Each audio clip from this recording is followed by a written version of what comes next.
안녕하세요. 39대 학생회장 윤용재. 손희주입니다. 와, 저희가 열심히 준비했던 폴라를 즐겁게 끝낸 게 어제만 같은데 벌써 연말이 다가와 저희가 학술제를 준비했다는 사실이 믿기지 않는 것 같습니다.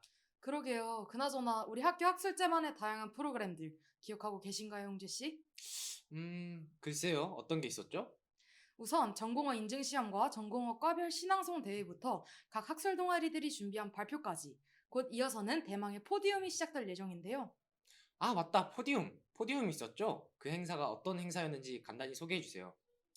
네, 우리 학교의 포디움은 2학년 학생들이 각자 선정한 도서를 읽고 발제문을 작성한 뒤 토론을 하는 학술 심화 독서 프로그램의 연장선입니다. 이 포디움에서는 각 도서별로 사전에 선정된 우수 모듬들이 준비된 발표를 보여줄 예정이며 여러분들은 이 발표를 듣고 최우수 모듬을 선정해 주시면 됩니다. 용재 씨는 학술 심화 독서 때 어떠한 책을 읽으셨나요? 저는 마키아벨리의 군주론을 읽었었습니다. 악마의 책이라는 이명을 가진 책답게 무척이나 어려웠고 또 이 책이 왜 고등학교 필독도서였는지 알아내는 것도 무척 어려웠습니다. 하지만 이 뒤에 나올 팀은 열심히 분석해서 발표 영상을 준비했다고 하니 열심히 관람해 주시면 될 것 같습니다. 네, 그럼 포디움 한번 시작해 볼까요? 아, 잠시 그 전에 공지사항 하나 말씀드리도록 하겠습니다. 여러분, 열심히 시청하시는 여러분들을 위해 저희가 반을 돌면서 여러분들을 위해 간식을 배부해 드릴 예정입니다. 네, 그리고 영상 맨 마지막에 제시될 QR코드를 통해 최우수 모듬 선정하는 거 꼭 잊지 말아 주시길 바라면서 지금부터 2023학년도 대원 외국어 고등학교의 포디움을 시작하겠습니다. 시작하겠습니다.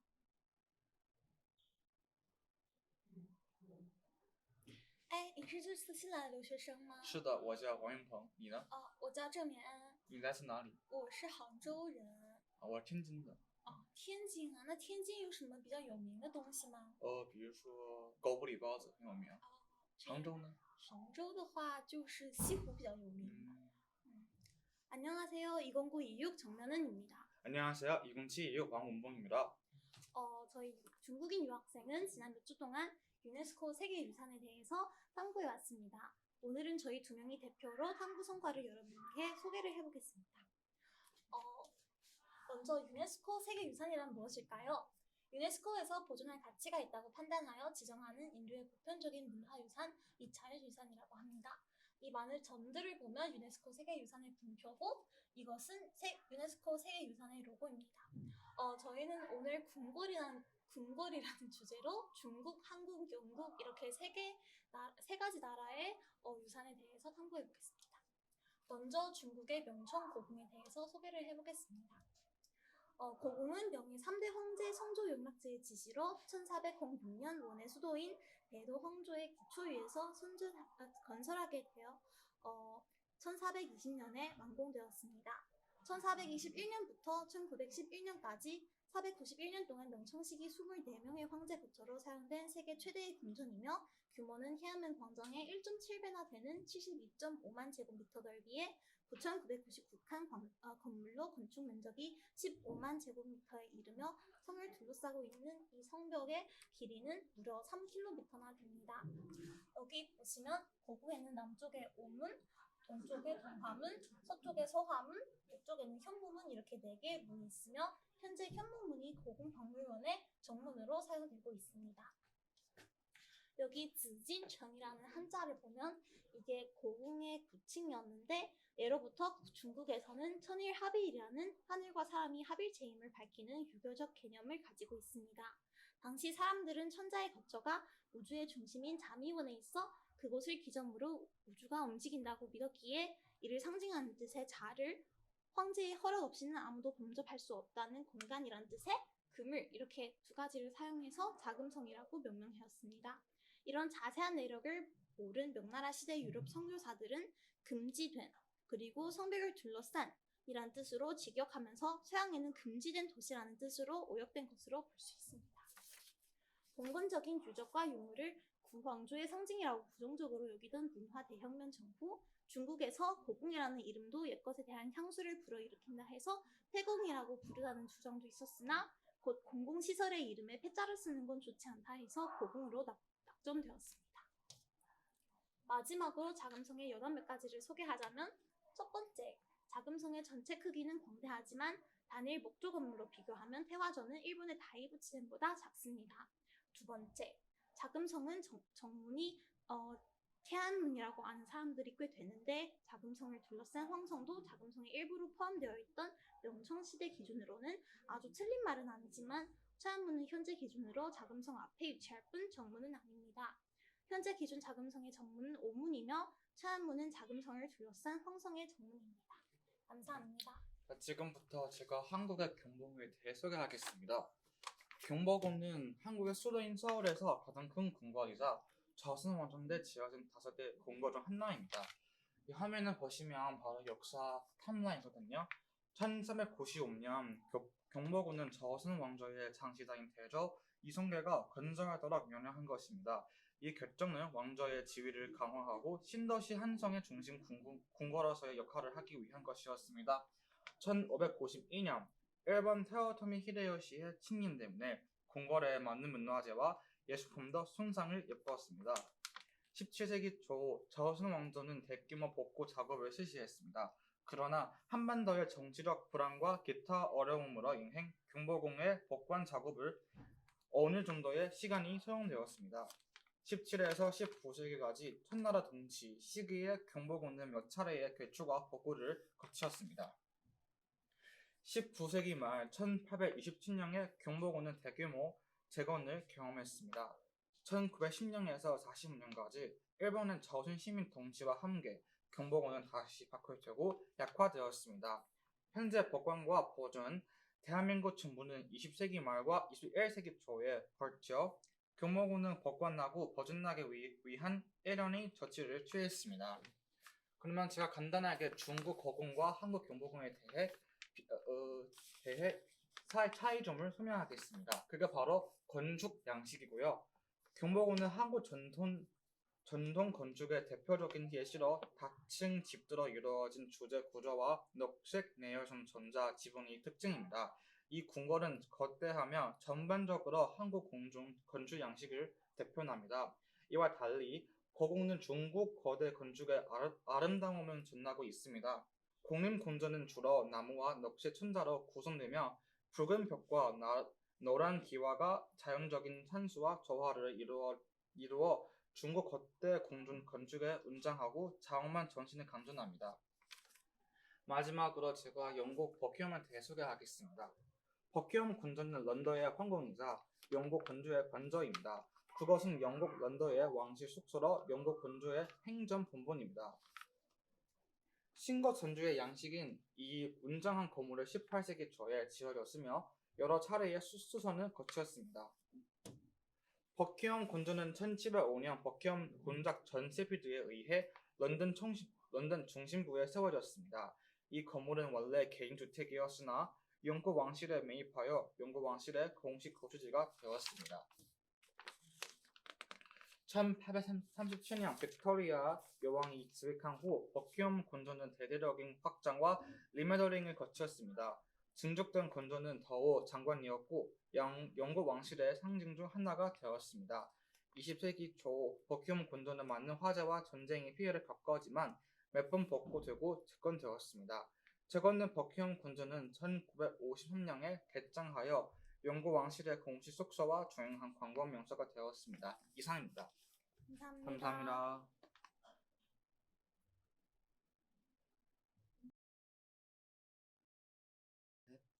안녕하세요. 저희는 불독팀 문선아, 장민석, 조용준. 이준호입니다. 불독과의 불, 도옥과의 독이 모여 불독처럼 준비해 발표를 하게 되었습니다. 왈왈.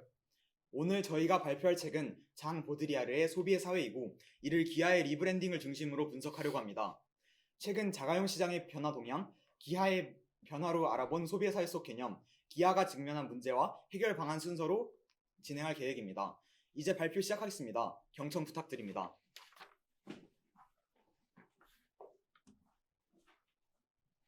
전통적인 고급차 브랜드인 벤츠, 벤틀리, 롤스로이스는 고가의 차량이자 사회적 성공의 상징으로 여겨져 왔습니다.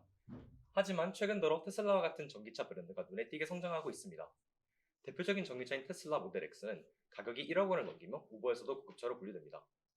포르쉐와 페라리 등 대다수의 기본 스포츠카 브랜드들도 전기차 출시를 하며 전기차의 이미지와 럭셔리의 연관성을 더욱 강화하고 있습니다. 이러한 추세는 특히 젊은 부유층 사이에서 인기를 얻고 있으며 전기차는 단순한 이동수단을 넘어 사회적 가치와 지위를 표현하는 수단으로 인식되고 있습니다. 이는 기존의 사회적 성공의 상징이었던 벤츠와 비슷하면서도 다른 성격을 띠고 있는데 현대 소비 사회에서는 환경적 가치를 반영하는 제품이 더 높은 가치를 지닌다는 책의 내용과 같이 테슬라의 인기는 이런 환경적 가치와 소비의 상호 보완적 관계를 보여줍니다. 환경 보호에 대한 인식이 높아지면서 전기차는 고가의 환경을 생각하는 소비의 상징이 되고 있는 것입니다.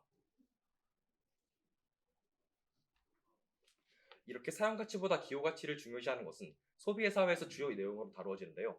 마치 갤럭시와 아이폰의 이미지 차이와도 비슷합니다. 최근에 MZ세대에게 삼성 갤럭시는 상대적으로 저렴하고 낙후된 인식을 가지고 있습니다. 반면에 애플의 아이폰은 세련되고 현대적이며 무엇보다 고급 브랜드라는 점으로 소비자들의 선호를 받고 있습니다. 이러한 브랜드 간의 기호 차이는 소비자들 사이에서 갤럭시에 대한 부정적 인식을 강화시키는 요인이 되고 있습니다. 물론 이러한 삼성의 저가형 모델들, 예를 들어 키즈폰이나 A 시리즈 등으로 인해 갤럭시를 첫 폰으로 접하는 소비자는 많지만 이 경험으로 인해 오히려 갤럭시의 브랜드 이미지는 저가형으로 하락하는 추세를 보입니다. 가성비를 겨냥해 저가형을 찾는 소비자들의 호응을 유도했지만 장기적으로 브랜드의 이미지 손상을 초래했다는 것인데 이는 우리나라의 국산차 브랜드 기아의 초기 미국 시장 진출 전략과도 비슷한 양상을 띱니다.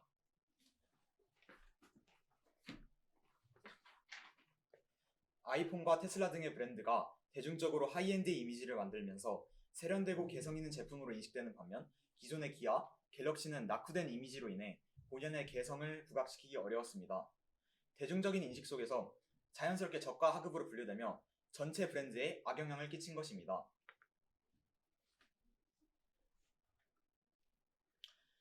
기아는 수년 동안 미국에서 10대들이 첫 차로 구입하는 저가형 브랜드였습니다. 하지만 단순히 가격만 보고 사는 차, 낮은 퀄리티 등의 이미지로 인해 최근에는 점진적으로 퀄리티를 올렸음에도 불구하고 오랫동안 쌓아온 이미지를 탈피하지 못하고 여전히 저퀄리티의 차량이라는 시선을 받아 이는 결국 판매량과 수익의 증가에 방해물이 되었습니다. 이를 해결하기 위해 기아는 리브랜딩에 주력하기 시작했습니다. 특히 전기차 시장이 눈에 띄게 발전하면서 기아는 가성비도 좋지만 퀄리티와 디자인까지 가져가는 브랜드로 미국 시장 소비자들에게 재인식되고 있습니다. 이는 우연히 이렇게 바뀐 것이 아니라 기아가 브랜드 로고 변경과 새로운 디자인의 매장을 통해 이미지 구축을 유도한 결과였습니다. 이러한 변화는 책에서 소개된 파노플리 효과와 유사하게 브랜드 인식을 긍정적으로 변화시켰으며 특히 전기차에 집중된 디자인은 이전의 저가형 이미지에서 벗어나는 데 크게 기여했습니다. 소비는 단순히 사용가치가 아닌 기호가치를 추구한다고 보드리아르는 말합니다. 기아의 이미지 살바꿈은 교환가치와 기호화의 중요성을 잘 보여줍니다. 상품의 사용가치, 즉 실제 성능을 측정한 가치가 시장의 다른 상품들과 비슷하더라도 그 브랜드의 이미지 때문에 그 상품의 교환가치는 사용가치보다 낮을 수 있습니다. 시장의 가격은 기호가치를 따라간다는 것입니다. 기아는 기존의 사용가치에 비해 낮았던 교환가치를 다시 끌어올릴 수 있었고 이를 통해 큰 수익을 얻었습니다. 하지만 기아차가 직면한 또 다른 문제는 거의 모든 주요 자동차 제조업체가 기아와 비슷하게 전기차를 출시하며 리브랜딩을 시도하고 있다는 점입니다. 특히 전기차 시장 내에서 동 가격대의 최대 경쟁자가 모기업인 현대라는 점입니다.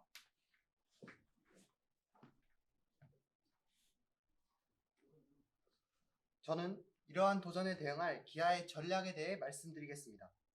이를 위해 우선 레몬 시장에 대해 말씀드리겠습니다. 좋은 제품과 나쁜 제품이 섞여 있는 상태를 혼합균형이라고 하고 좋은 제품과 나쁜 제품이 구별되는 상태를 분리균형이라고 합니다. 고품질의 제품과 저품질의 제품이 섞여 있는 혼합균형 상태에서 고품질의 제품을 생산하는 기업은 품질 대비 상대적으로 적은 이윤을 가지게 되어 손해를 보게 됩니다. 이는 제품에 대해 상대적으로 많은 정보를 가지고 있는 기업과 달리 소비자는 정보가 없는 데 기인합니다. 정보 비대칭에 의해 경제적 비효율이 발생하는 것입니다. 이를 해결하기 위해 기업은 신호발송이라는 전략을 택하게 됩니다. 자신의 제품이 좋다고 홍보하는 것이죠. 그것이 효과적이라면 소비자는 이에 반응하여 해당 제품의 높은 가격을 지불하게 됩니다. 신호발송에 의해 혼합균형에서 벗어나 분리균형에 도달할 수 있는 것입니다.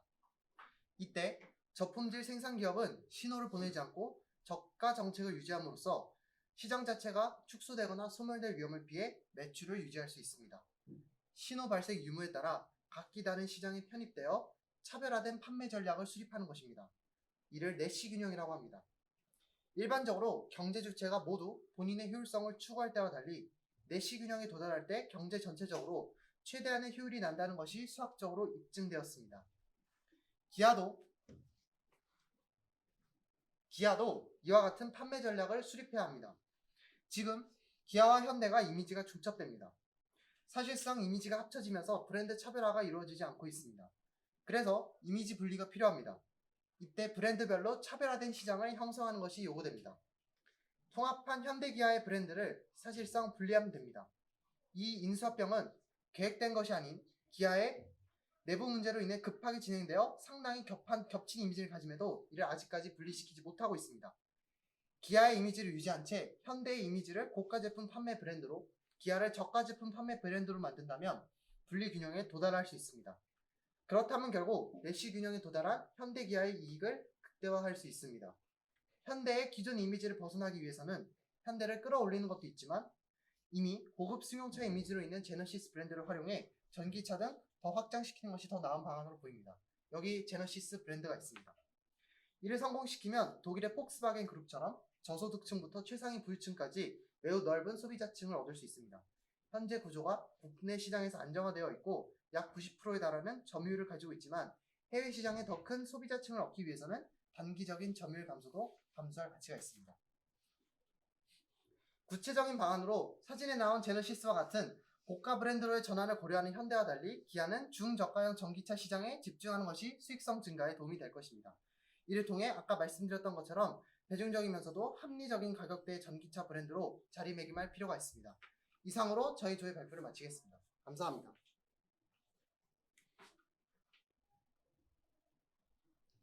안녕하세요. 저희는 수잔 선택의 타인의 고통에 대해 발표할 고민보다 고다운조의 고다운, 장수혁, 안혜리, 민윤영입니다. 저희 조 이름에서 고민은 고통을 상징합니다. 그리고 다운이라는 이름의 한자 뜻을 살펴보면 만을 다해 평안할 온인데요. 이렇게 좋은 뜻을 가진 이름을 저희 조 이름으로 선정하게 되었습니다.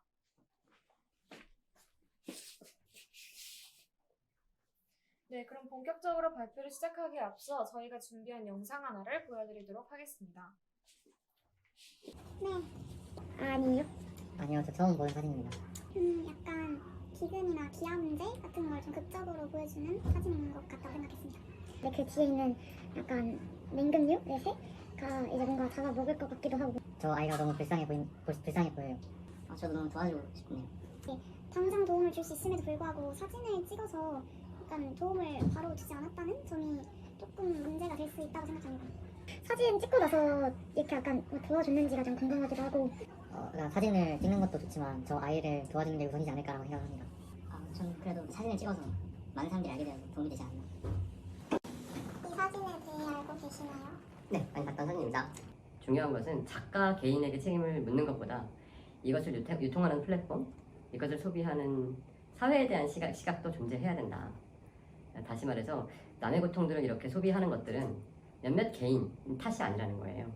그런 것들을 요구하는 사회가 있고 이 고통을 소비함으로써 자신의 어떤 여러 가지 부분들을 갖다가 은폐하거나 혹은 만회하거나 하는 방법으로 쓰는 경우들이 있다. 잔혹함을 표현하는 것을 목표로 하는 사람은 아무도 없어요.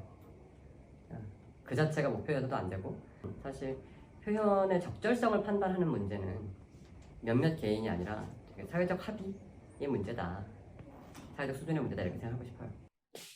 그럼 방금 시청하신 인터뷰 영상을 바탕으로 이번 저희 조 발표 시작하도록 하겠습니다. 해당 인터뷰 영상을 통해 저희는 미디어가 제공하는 고통스러운 이미지에 대한 사람들의 인식을 대중 파악할 수 있었습니다. 여러분들도 혹시 이 사진을 알고 계신가요? 영상에서 보셨다시피 이 사진은 소녀와 독수리의 대비가 두드러지는 작품인데요.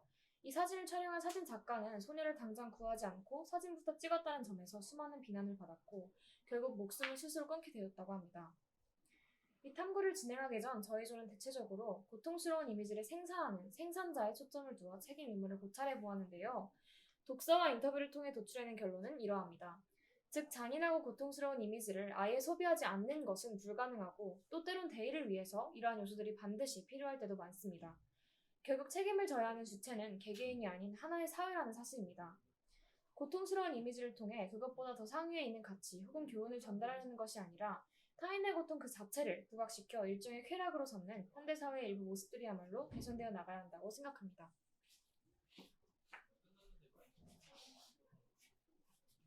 그렇다면 책에서는 타인의 고통을 바라보는 관점을 어떻게 설명하고 있을까요?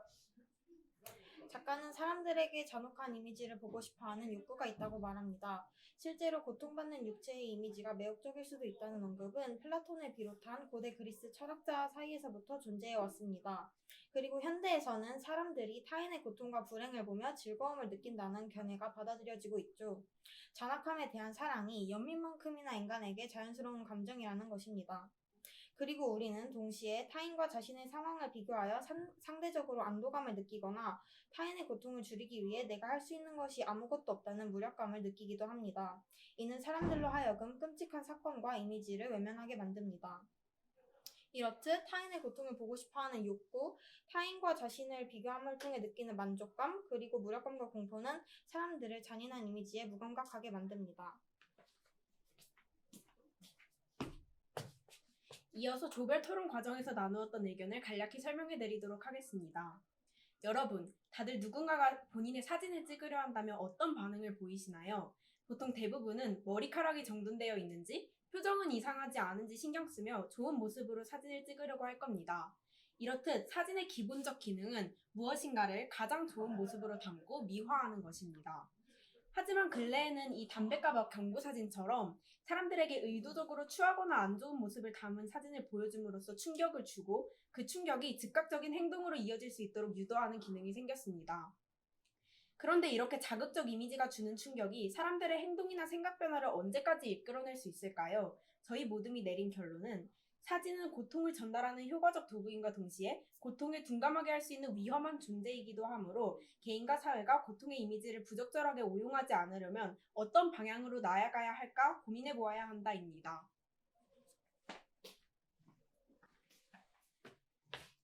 네, 그럼 전 마지막으로 저희 모둠이 진행한 심화 탐구에 대해서 발표하고 마무리하도록 하겠습니다. 앞에서 소개해준 것처럼 미디어상의 다양한 사진 등의 매체는 시각적, 청각적 심상을 통해서 감상자에게 다양한 영향을 야기할 수 있습니다. 뉴스나 신문처럼 공식적인 보도뿐만이 아니라 이제 네이버 카페, 유튜브 혹은 심지어 소셜미디어와 댓글창까지 감상자에게 단기간에 큰 영향을 줄 수 있는 것은 부인할 수 없는 사실입니다. 아까 보였던 영상에서도 하나의 사진만을 가지고 단기간에 다양한 감상자에게 다양한 심상을 야기한 것을 볼 수 있습니다. 이렇게 미디어는 어떤 형태로 쓰이던 간에 사용자와 감상자 그리고 어쩌면 사회 전체에까지도 큰 파장을 일으키며 악용될 시 돌이킬 수 없는 상처를 남기기도 합니다. 혹시 화면에 보이는 이 세 사진이 낯이 익으신가요? 화면의 세 사진들은 모두 한국의 OTT 서비스가 제공하는 드라마 중 모두 관심 영상 1위를 기록한 영상들입니다. 이 세 영상은 공통점이 있는데요. 바로 잔인한 장면, 폭력성을 적나라하게 보여준 장면들이 많다는 점입니다. 저는 이러한 영상들을 보고 사람들의 반응에 대해 매우 놀랐었는데요. 새 드라마 속 악당 역할의 배우가 잔인하게 죽임을 당하거나 고통스러워하는 장면에 통쾌해하거나 기뻐하는 댓글들이 많이 달린 것입니다. 물론 주인공이 힘들게 하는 역할의 벌을 받는 전형적인 권선징악의 결말은 통쾌하고 기쁠 수도 있습니다. 하지만 누군가가 피를 흘리며 고통스러워하거나 죽는 모습을 보고도 가볍게 넘기는 것은 우리 사회가 얼마나 타인의 고통을 소비하는 데 익숙해졌고 이의 심각성에 무뎌졌는지 보여줍니다. 도덕적으로 그리고 본성적으로 인간은 행복을 추구하고 고통을 배척합니다. 그렇기에 이는 절대 바람직한 현상으로 볼 수 없습니다. 저희 모둠은 현대사회의 이런 소비 경향을 완화하고자 하는 해결책으로 미디어 리터러시의 함량을 소개하고자 합니다. 미디어 리터러시는 총 4가지, 갈등 조정 능력, 의문을 제기할 수 있는 능력, 영향력을 인식할 수 있는 능력, 그리고 마지막으로 타인과 공감할 수 있는 능력을 일컫습니다. 이러한 능력은 평소 타인과 대화를 나눌 때 상대방의 입장에 나를 대입해보는 것으로부터 시작할 수 있습니다. 우리는 미디어가 제공해준 이미지를 봅니다. 이는 마치 달의 한 표면을 보는 것과 같죠. 하나의 사진 속에서는 숨겨진 이야기도 있을 수 있다는 것을 인정하면서 내가 보고 있는 사진이 어쩌면 그저 달의 일부이다를 인지할 수 있는 능력이 필요합니다. 만약 모두가 미디어 리터러시를 함양할 수 있다면 조금은 더 따뜻한 정보화 시대가 막을 열 수 있지 않을까 기대하고 있습니다.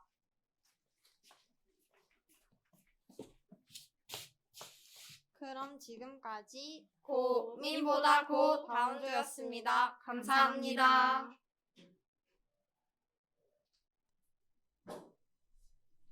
안녕하세요. 저희는 왕관의 무게를 견뎌라의 불업과 서과! 김여진, 최현재, 유서연, 이혜인, 박소민입니다. 군주로는 마키아벨리가 메디치 가문의 로렌초에게 헌정한 책입니다. 이 책은 크게 두 부분으로 나뉘는데 초반부는 군대 지휘와 침략에 대한 내용을, 후반부는 현대 인간관계에도 적용할 수 있는 군주로서의 자질에 대한 내용을 중심으로 담고 있습니다. 특히 현대 사회에서 우리 모두는 리더의 자리를 경험하게 됩니다. 학급 회장 또는 조별과제 조장, 심지어 우리 모두는 각자의 사회 리더이자 구성원이기에 군주뿐만 아니라 우리 개개인도 군주론을 통해 큰 도움을 받을 수 있습니다. 저희는 군주론을 역할극으로 재미있게 표현하고자 했습니다. 저희는 각각 망해가는 제국의 군주를, 지략가 마키아벨리를, 백성 역할을 맡았습니다. 지금부터 여러분들은 모두 저희의 이야기 속으로 들어와 주시길 바랍니다. 지금부터 여러분은 주인공과 같이 망해가는 군주입니다. 여기 망해가는 제국이 있습니다. 군주가 이 모양이, 나라가 이 모양이지. 쿠데타에 계속된 침략에. 당신은 군주가 아니야. 지금 나라 꼴이 이 모양인데 대체 뭘 하고 있는 건지. 아휴, 나라 참 잘 돌아간다. 우리 제국은 그냥 이렇게 망하는 건가? 현명한 군주가 되고 싶으신가요? 그렇지. 난 우리 제국을 위해서라도 더 나은 군주가 되어야 한다네. 그러면 제 이야기 한번 들어보시겠어요? 말해보게나. 이 책은 군주를 위해 쓰여진 책입니다. 이 책에는 어떻게 통치해야 되는지, 그리고 진정한 군주가 되기 위해서는 어떤 덕목들이 필요한지 모두 적혀 있습니다. 군주의 덕목이라. 군주님께서 생각하시던 덕목들과는 조금 다를 겁니다. 그래도 이대로 한다면 정말 진정한 군주가 되실 수 있을 겁니다. 군주는 사랑과 두려움 중 두려움을 받는 것이 낫다. 현명한 군주는 그에게 불리할 때 약속을 지킬 수 없으며 지켜서도 안 된다. 내가 알고 있는 군주의 덕목과는 많이 다르구나. 좀 더 설명해보거라. 여기 망해간 나라의 군주님들이 모여 계시네요. 예, 군주님들. 제가 지금부터 훌륭한 왕이 되기 위한 덕목들을 몇 가지 소개해드리겠습니다. 우선 첫 번째로 군주는 자신의 탁월함을 보여줘야 합니다. 스페인의 왕인 아라곤의 페란도는 끊임없이 위대한 업적을 선보였습니다. 페란도는 통치 초기에도 침략을 하는 등 끊임없는 전쟁을 벌였고 신민들은 그를 놀라워하고 늘 긴장을 가지고 그를 바라보았습니다. 사람들은 반란을 꿈조차 꾸지 못했죠. 이 분도 처음에는 폐하처럼 약한 왕이었지만 훗날 위대한 왕이 되었습니다. 분명 당신들도 할 수 있을 겁니다. 두 번째로 중립을 지키지 말고 확실한 동맹을 맺으십시오. 중립을 지킨다면 승리자는 당신을 이용할 것이고 패배자는 이를 조롱할 것입니다. 하지만 확실한 동맹을 맺으신다면 폐하께서 지지하신 입장이 승리자건 패배자건 분명 폐하께 좋은 영향을 미칠 것입니다. 만약 승리자를 지지했다면 그는 당신과 우호적인 관계를 맺을 것이고 패배자를 지지했다 하더라도 자신이 할 수 있는 영역에서 최선을 다해서 당신을 도울 것입니다. 세 번째로 시민들이 자신의 일을 평온하게 할 수 있도록 보장하십시오. 당신의 국가를 부강하게 만들고자 하는 사람에게 상을 주고 사업과 농업을 장려해야 합니다. 마지막으로 언제나 위엄을 가지고 왕으로서의 권위를 보여줘야 합니다. 알겠네. 군주님들, 저희 백성들의 이야기도 들어주세요. 저희 백성들이 생각하는 진정한 군주의 덕목은 이러합니다. 이성적 영화에서는 빠른 상황 판단력과 현실주의적인 신속한 대응 능력을 갖춰주세요. 외교, 전쟁 등의 돌발 상황에 대한 신속한 대처 능력이 필요합니다. 또 정신적 영화에서는 국외적으로는 국익을 최우선으로 생각하여 주십시오. 독일의 역사 바로잡기 운동처럼 여러 수를 내다보고 행동하는 것이 좋겠습니다. 또 애민정신을 통해 진심으로 국민들을 보호하고 더 나은 국가를 만들어주세요. 그 예시로 조선의 4대 통치자 세종대왕이 있습니다.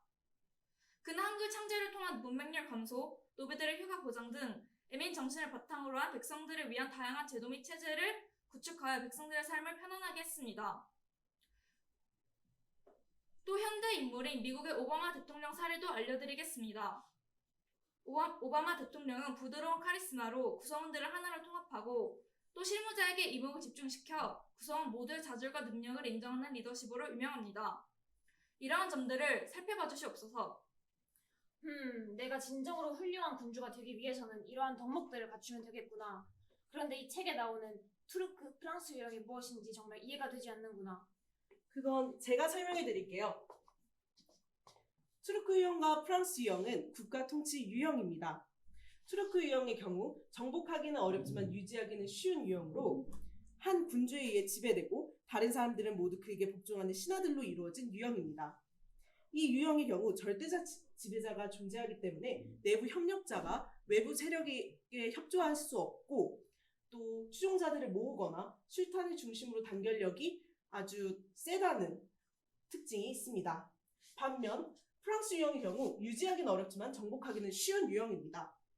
프랑스 유형은 수많은 세습 군주들에게 둘러싸여 있고 제후들은 각 지역에서 자신들의 고유한 세습 권한을 가지고 있습니다. 이 특권은 왕도 위험을 감수하지 않고는 침범할 수 없을 정도로 막강합니다.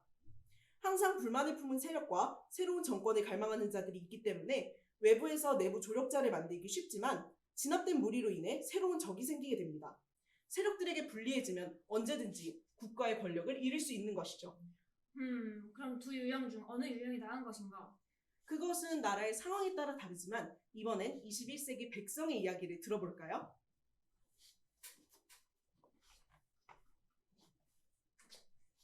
군주님들, 저희의 상황을 살펴봐 주세요. 현재 우리 시대는 사회가 군주 중심에서 개인 중심으로 변화한 만큼 백성들이 군주님들께 요구하는 가치가 많아지고 또 세분화되었습니다. 프랑스를 모델 삼아 저희를 다스리신다면 지역이 서로를 견제하며 사회의 개선을 이끌어낼 수 있고 또 침략의 위험도 적어질 것이고 또 각 지역에 맞는 통치 덕분에 쿠데타도 적어질 겁니다. 프랑스 유형은 투르크 유형의 통치보다 개인의 자유를 존중하고 또 요구하는 가치에 맞는 통치를 할 수 있다는 점이 우리 시대에 더 적합해 보입니다. 군주님들, 의원 매각제와 한 군주와 여러 제후들이 나뉘어 통치하는 모습을 모델 삼아 다스려 주시옵소서. 지금 이 시대에 맞는 통치를 할 수 있을 겁니다. 나도 이제 드디어 진정한 군주가 될 수 있겠구나. 고맙네, 자네. 그렇게 그 군주는 위대한 역사에 남는 군주가 되었습니다. 군주님께서는 정말 최고의 군주이십니다. 맞습니다. 군주님께서는 신이 내린 선물이에요. 항상 저희와 함께 해주십시오. 이제 군주님께서도 왕관의 무게를 견딜 준비가 되셨군요. 지금까지 왕관의 무게를 견뎌라였습니다. 감사합니다.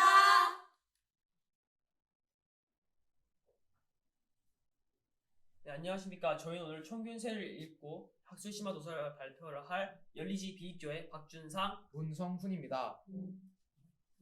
우선 목차부터 보고 넘어가도록 하겠습니다. 우선 첫 번째로 동물의 가축화, 애완동물화에 대한 논제 1에 대해서 설명을 하고 찬반 입장에 대해서 여러분들께 알려드리고 논제 2, 국가의 경제성장과 수렵채집, 개인, 농경 사이의 관계에 대해서 설명을 하고 여기에 대한 찬반 입장을 설명드리면서 발표를 마치도록 하겠습니다.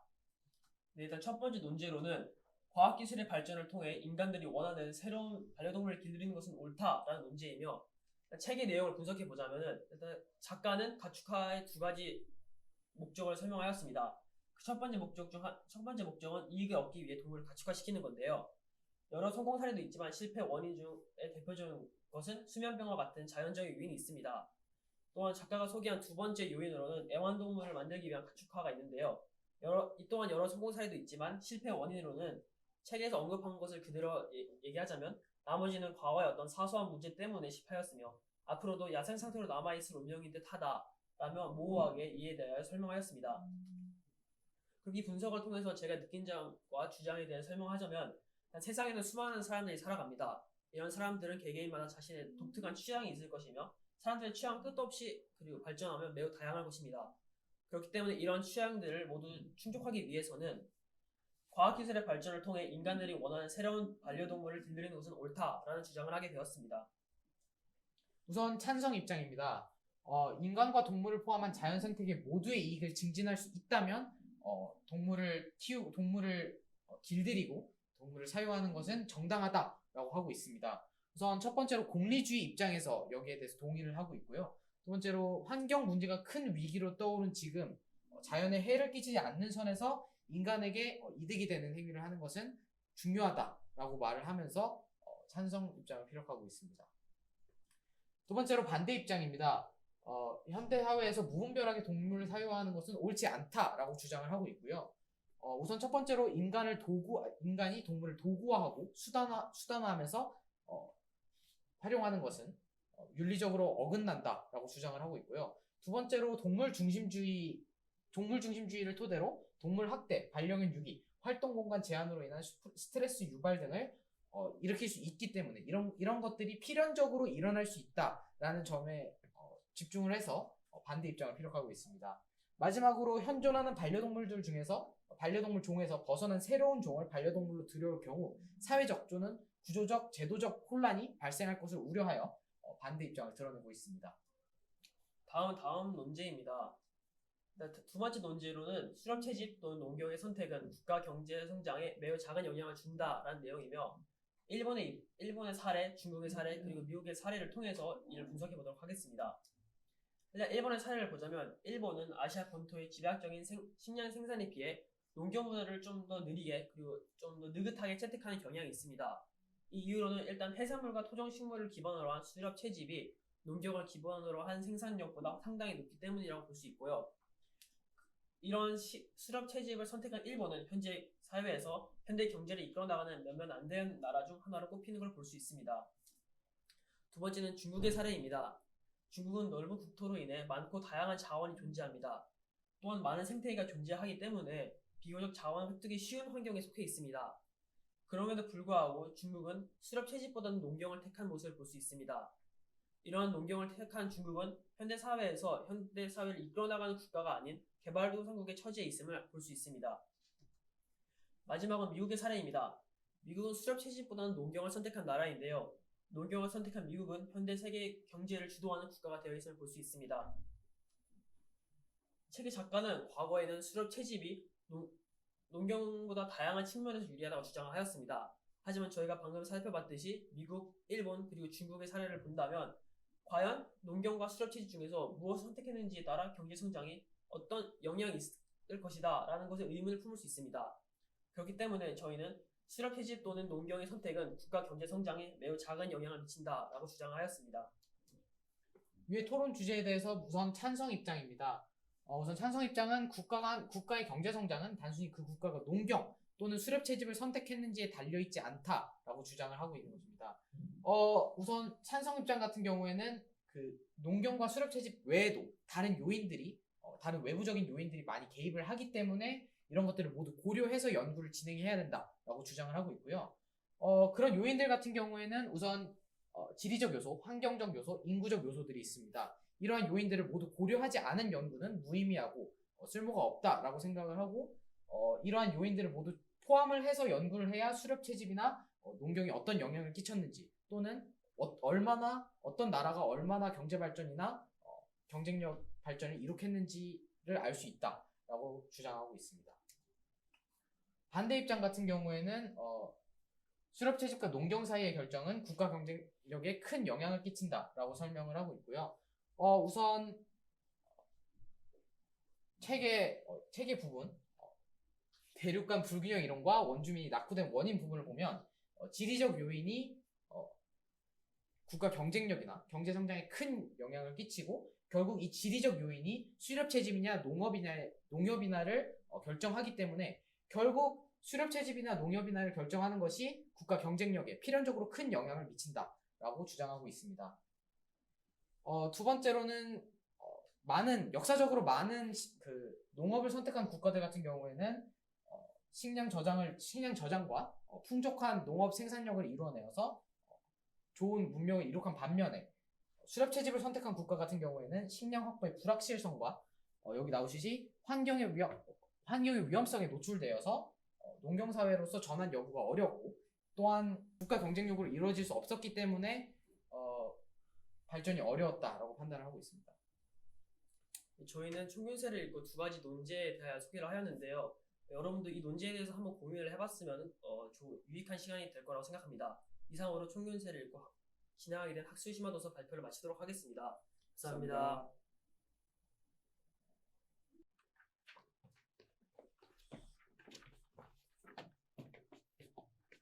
지리는 우리들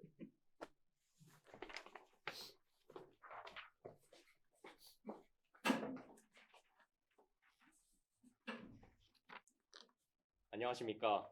지리는 우리들의 조장을 맡고 있는 최민준입니다. 오늘 포디움에서 저희 조가 진행할 발표는 틴 마샬의 책 지리의 힘을 바탕으로 구성되었습니다. 책 속에서 작가는 전 세계의 경제와 문화 발전에 막대한 영향을 미치는 요소로 지리를 꼽고 있는데요. 산맥과 바다, 강과 들판은 문명의 시작을 불러일으키며 갈등의 씨앗이 되기도 합니다. 이처럼 지리는 인류에게 신이 부여한 법칙과도 같은 존재입니다. 지리로 인해 국가들의 운명이 정해지고 세계 경제의 흐름이 바뀝니다. 저희 지리는 우리들은 조원들은 지난 시간 동안 다양한 나라의 지리적 요건을 분석해보고 이러한 지리적 요건 하에 이 나라들이 발전할 수 있는 방향에 대해 열심히 고민해왔습니다. 따라서 이번 학술제에서는 저희가 다루었던 국가들 중 지정학적 최대 피해자라고 불리우는 아프리카에 대한 내용을 여러분들과 함께 공유하고자 합니다. 그럼 지금부터 아프리카 경제발전 포럼을 시작하도록 하겠습니다. 우선 아프리카가 그토록 많은 자원을 보유하고도 세계 최빈 대륙이 될 수밖에 없었던 이유를 지리적으로 분석해 주실 지리 박사 김동현 선생님을 모시겠습니다.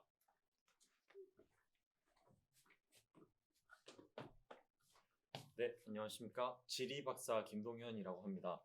저는 오늘 먼저 아프리카의 대략적인 정보를 전달해 드릴 건데요.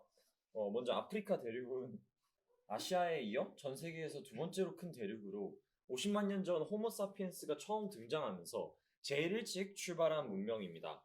하지만 지금 아프리카는 최저 빈곤율을 기록하면서 최대 빈곤율을 기록하면서 경제 발전에서 크게 뒤처져 있는데요. 천연 자원도 풍부하고 제일 먼저 문명을 꽃피운 대륙인데 왜 이런 것일까요? 아프리카의 거대한 지리는 그들의 발전에 있어서 가장 큰 장애물로서 작용하였습니다. 아프리카 대륙은 상부와 하부로 나뉘어지는데요.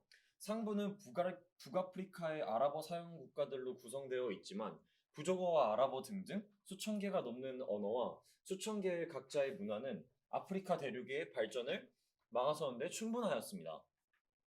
또한 대륙의 큰 강들도 문제였는데요. 니제르강, 콩고강, 잠베지강, 나일강들을 비롯한 대규모 하천들은 서로 연결되어 있지 않을 뿐더러 가파르게 꺾여져 내려와 교역에도 쓸모가 없었습니다.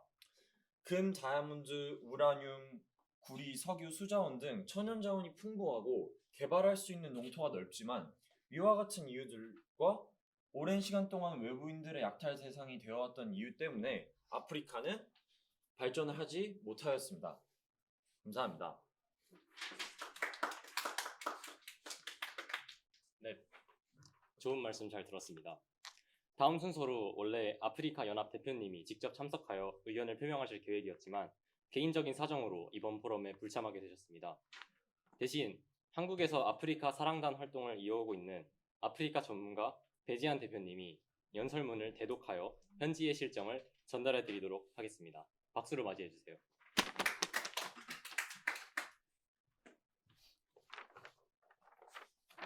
안녕하십니까. 아프리카 연합 대표 인사 자격으로 포럼에 참가하게 된 배지한입니다. 오늘은 제가 여러분들에게 말씀드릴 것은 앞서 발표자께서 하신 것과 크게 다르지 않습니다. 우리 아프리카 대륙은 지난 세월 동안 지리적 여건의 불리함으로 인해 고통받아왔습니다. 많은 자원을 보유하고 있음에도 서구 열강들의 수탈의 역사를 벗어나지 못하고 여전히 해외 원조에 의존하는 국가가 대부분입니다. 따라서 우리는 사회 구조적 인프라의 개선을 통해 아프리카 대륙이 자체적으로 발전할 수 있는 하나의 시장이 되길 기원합니다. 여기 와 계신 많은 국가들의 적극적인 관심과 투자를 부탁드립니다. 감사합니다.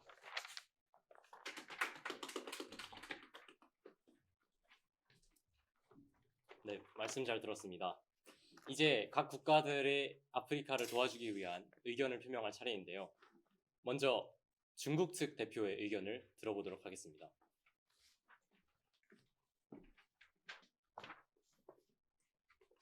안녕하십니까. 중국 측 의견을 전달해드릴 유동훈입니다.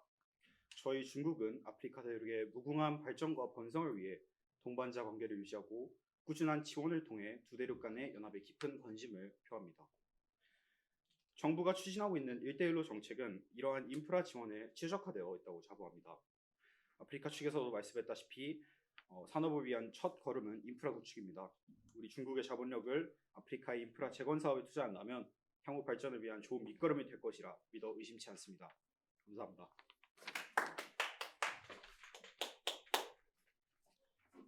네, 중국 측은 자본 지원을 통해 인프라를 개선시킴으로써 아프리카 산업 발전의 밑거름을 형성하겠다는 의견이군요. 다음 차례로 한국 측 대표의 의견을 들을 시간입니다. 한국 측 대표를 박수로 맞이해 주세요. 안녕하십니까. 한국 측 입장 전달해드릴 윤도환이라고 합니다. 우선 한국 측의 정책을 발표하기 앞서서 중국의 일대일로 정책에 대해 하고 싶은 말이 있습니다. 중국 일대일로 정책 진행 중 참가국이 상업하지 못하는 상황이 발생하면 개발된 인프라는 중국이 강탈하게 됩니다. 그 결과 이들 국가의 국유 자산은 중국에 실질적으로 강탈당하게 되죠. 더 나아가 사업이 추진된 인프라가 경제성이 없는 관계로 지속적인 경제적 부담이 될 뿐만 아니라 이 과정에서 진출한 중국 기업과 중국인들이 해당 지역을 중국화하여 현지인들은 주변화시키고 해당 지역은 중국의 영향력 아래에 들어가게 됩니다. 그래서 우리 대한민국은 다른 정책을 들고 왔습니다. 아프리카 대륙은 현재 자체적으로도 통합하려는 노력들을 보이고 있습니다. 아프리카 내부에서 창립한 AU와 같은 연합들은 RECS라는 지역별 연합으로 분할하여 각 지역의 자체적 발전을 위해 노력하고 있습니다. 따라서 우리가 이들의 경제 성장에 움직임을 도와주려면 대륙주의와 지역주의를 연계해서 유기적으로 접근해야 합니다. 아프리카의 통합될 수 없는 지리적 특징을 고려하지 않고 일관적으로 자본의 지원으로만 이 문제를 해결한다고 하려면 결국은 현재와 같은 빈곤의 되물림만 계속될 뿐입니다. 실제로 한국의 카이스트가 아프리카 국가들과 진행한 EDCF 사업은 효과적인 해외 원조의 대표적 예시로 꼽히고 있으며 일시적인 원조가 아닌 지속 가능한 발전을 도와줄 수 있다는 점에서 높게 평가할 수 있겠습니다. 카이스트는 케냐, 우간다 등과 EDCF 계약을 체결하여 과학기술원 건립, 중소기업 지원 등을 통해 일자리 창출을 통한 해당 지역의 산업 활성화를 돕고 있습니다. 이와 같은 산업 발전 정책은 지역별 필요에 맞춘 구체적인 지원으로 관세 정책과 산업에 대한 정부의 배려만 수반된다면 자원금의 빼돌림 없이 실질적인 도움이 되는 정책이 될 수 있다고 생각합니다. 감사합니다. 네, 한국 대표 측 의견까지 들어보았는데요. 여러분들의 생각은 어떠신가요? 한번 생각해 보시면 좋겠습니다. 그렇다면 이상으로 아프리카 발전 포럼을 마치도록 하겠습니다. 시청해주신 여러분 감사합니다.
안녕하세요. 저희는 일본어과 조입니다.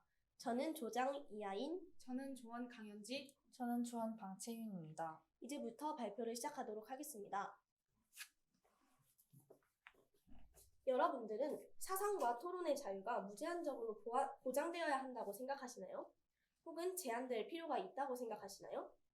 저희 일본어과조는 자유론의 제2장과 관련된 내용인 사상과 토론의 자유에 대하여 서로 의견을 나누어 보고 다양한 사상가들의 의견을 조사하였습니다. 저희는 사상과 토론의 자유에 대한 여러 사상가들의 의견을 탐구한 내용과 그것을 현대사회에 적용한 내용에 대해 발표하도록 하겠습니다.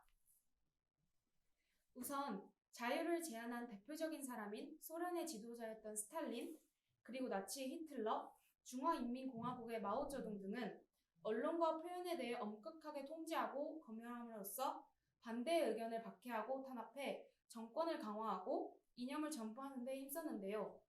이들은 사상과 토론의 자유를 제한함으로써 사람들의 의견을 획일화시켜서 사회에 안정적으로 만들 수 있을 거라고 생각했습니다. 반대로 자유론의 저자인 존 스튜어트 밀은 공리주의의 대표적인 사상가로 사상과 토론의 자유에 대해 굉장히 열린 자세를 취했습니다. 문화적 자유주의라는 개념을 처음 언급한 사람도 바로 이 밀인데요. 밀은 단순히 사상과 표현의 자유를 중요하다고 주장하는 것이 아니라 표현의 자유를 무제한적으로 허용해야 한다라고 주장하였습니다. 표현의 자유를 일부만 제한하더라도 결국 자동적으로 모든 표현의 자유가 제한된다는 것이 그 근거였습니다. 또한 존 스튜어트 밀은 진리가 사색과 연구에서의 오류로부터 발달하는 경향이 크고 그러므로 표현의 자유를 보장하는 것이 매우 중요하다라고 주장하였습니다. 예를 들면 자유론이 출판된 당시 영국은 사상의 부재를 겪었는데요. 이때 영국은 이단적 의견이 발달하지 않았고 덕분에 누군가에게 벌금과 투옥을 시키는 불쾌한 과정을 겪지 않아도 됐기 때문에 당시에 지배적이던 여론이 방해받지 않고 유지되어 별다른 논쟁 없이 사회가 평화로울 수 있었습니다. 그러나 사상의 부재는 인류의 지성이 강화되지 못하고 정체되며 사회가 발달하지 못한다고 밀은 주장했습니다.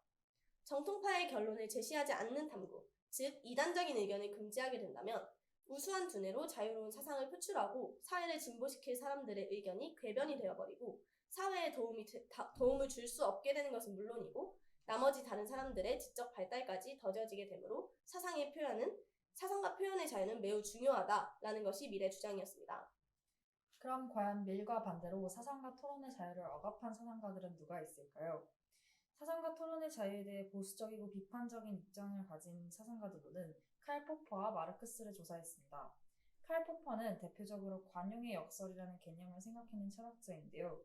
이때 관용의 역설이란 무제한적으로 관용하게 된다면 다른 사람에게 관용의 자세를 베풀지 않는 의견까지 관용하게 되고 이는 오히려 닫힌 사회로 나아가는 길이 될 것이라는 포퍼의 주장입니다. 포퍼는 밀과 다르게 사상과 의견의 자유는 일정하게 제한되어야 하고 무제한적으로 허용되어서는 안 된다고 하는 것입니다. 또 다른 사상가인 마르크스는 반종교 철학을 발전시킨 철학자로 종교를 인류 발전의 장애물로 여겼으며 인민의 행복을 위해 종교는 사라져야 한다고 주장하였습니다. 이로 인해 이 마르크스 사상을 따르던 20세기 사회주의 국가들이 종교를 철저하게 박해하는 등의 역사가 생겨났던 것입니다.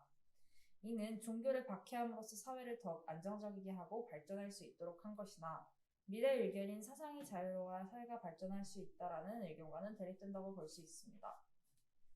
이렇게 사상과 의견의 자유라는 것은 제한될 필요가 있다고 주장하는 사람도 있고 밀처럼 무제한적으로 자유로워야 한다고 주장하는 사람도 존재합니다. 현대사회에서의 대표적인 사례를 들자면 최근 이스라엘과 하마스의 전쟁이 시작된 이후 미국의 대학가에서는 반유대주의 시위가 일어났습니다. 이때 한 공화당 의원은 이 시위대가 유대인 학살을 주장하는 것이기 때문에 징계받아야 한다고 주장했는데요. 대학 총장들은 상황과 맥락에 따라 결정해야 하는 상황이라고 이야기했고 이 발언이 반유대주의 논란으로 크게 비난을 받고 있습니다. 이런 식으로 어떠한 집단을 혐오하거나 차별하는 사상과 같은 의견이 존재할 때 미리 주장한 내용처럼 이것을 표현할 자유가 무제한적으로 보장되어야 하는지 혹은 칼 포퍼나 마르크스처럼 표현의 자유에는 제한이 필요하다라고 주장하는 사상가들의 주장과 같이 사상과 의견의 자유는 일정하게 제한될 필요가 있을지가 논의될 수 있습니다. 우선 반유대주의 같이 혐오적인 사상은 차별을 낳고 다른 사람의 존엄과 가치를 침해하는 문제점이 있어 제한해야 한다고 주장하는 의견이 있을 수 있습니다. 아무리 표현의 자유가 있더라도 반유대주의처럼 특정 집단을 혐오하는 사상은 그 집단에 대한 증오 범죄로까지 이어질 수 있으므로 반드시 제한해야 되는 것이 맞다는 것입니다. 그 예시로는 홀로코스트 같은 역사적 비극 사건이 있습니다. 홀로코스트는 나치 독일이 자행한 유대인 대학살로 반유대주의가 원인이 된 역사적 증오 범죄였습니다. 이러한 문제점이 발생할 수 있기 때문에 혐오 표현은 제한되어야 한다는 의견이 있고, 그러한 의견으로 인해 대학가의 반유대주의 시위대와 대학 총장들이 논란이 되고 있는 것이죠. 하지만 반대로 미래 관점에서 이 현상을 바라본다면 반유대주의도 하나의 의견이며 이것이 진리이든 진리가 아니든 무조건 사상과 토론의 자유를 보장해야 하므로 반유대주의의 시위대를 징계하면 안 된다는 견해를 보일 것입니다. 이러한 혐오적 표현이 공개적으로 토론될 수 있어야 공개적으로 비판도 가능하며 그에 따른 많은 사람들의 인식을 변화시키고 사회를 진보시킬 수 있다고 밀은 주장하였습니다. 현대 사회에 있어서는 미래의 무제한적인 사상과 의견의 자유는 알려지지 않을 자유와 대립하거나 혐오 표현 혹은 민간에 대한 표현까지 자유로워진다면 남의 인권을 침해할 여지가 있다는 한계점과 비판점이 존재합니다. 그러나 미래의 사상과 의견의 자유를 보장해야 한다라는 주장이 현대사회의 언론, 표현의 자유를 보장할 수 있도록 도왔다는 의의가 있습니다. 이상으로 발표를 마치도록 하겠습니다. 감사합니다.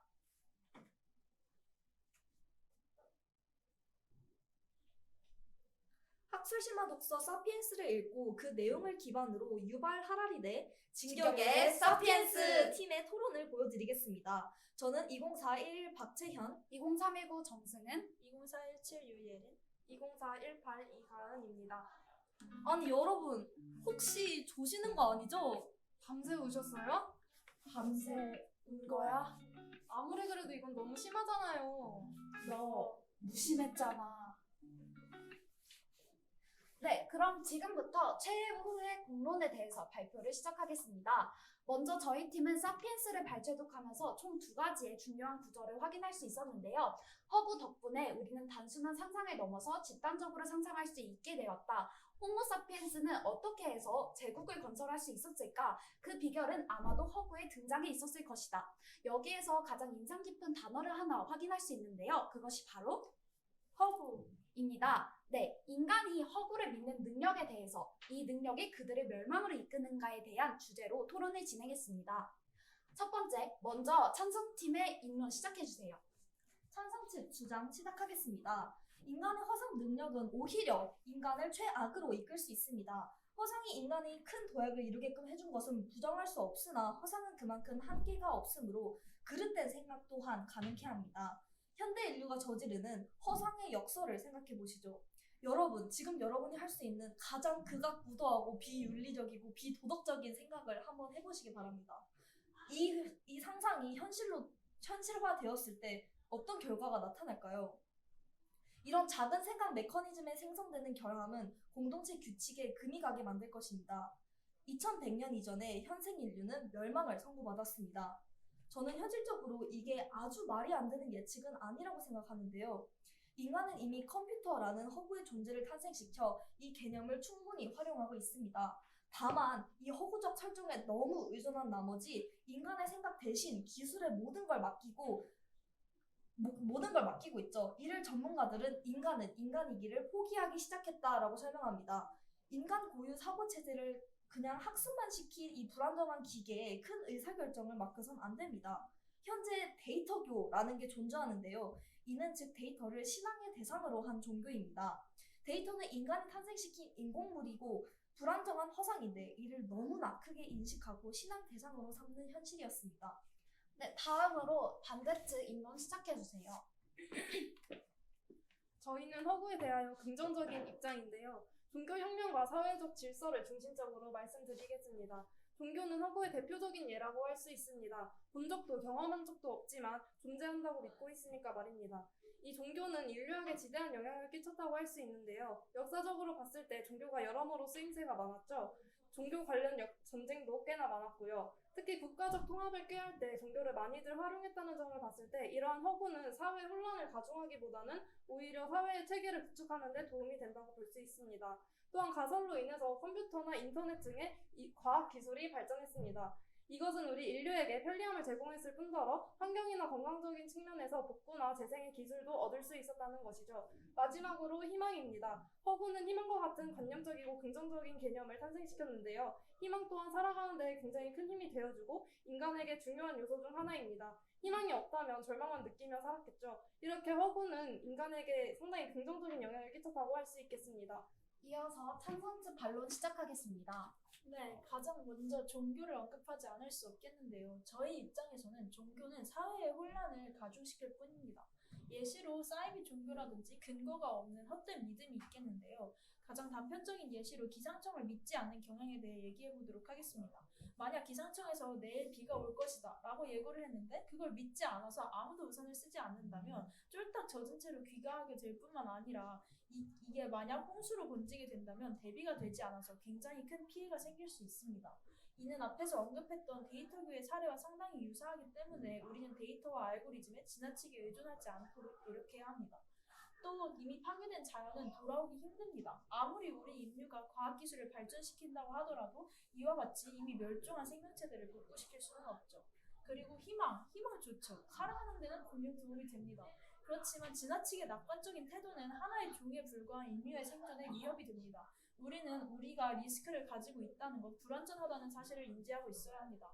마지막으로 인류가 가진 능력과 별개로도 인류는 결국 멸망하게 될 것입니다. 인류는 아까 말씀드렸듯이 하나의 생명체이기 때문에 자연 흐름에 따라서 적어도 변종할 가능성이 있고 허상을 믿는 인류의 능력은 이를 가속화시킬 것으로 보입니다.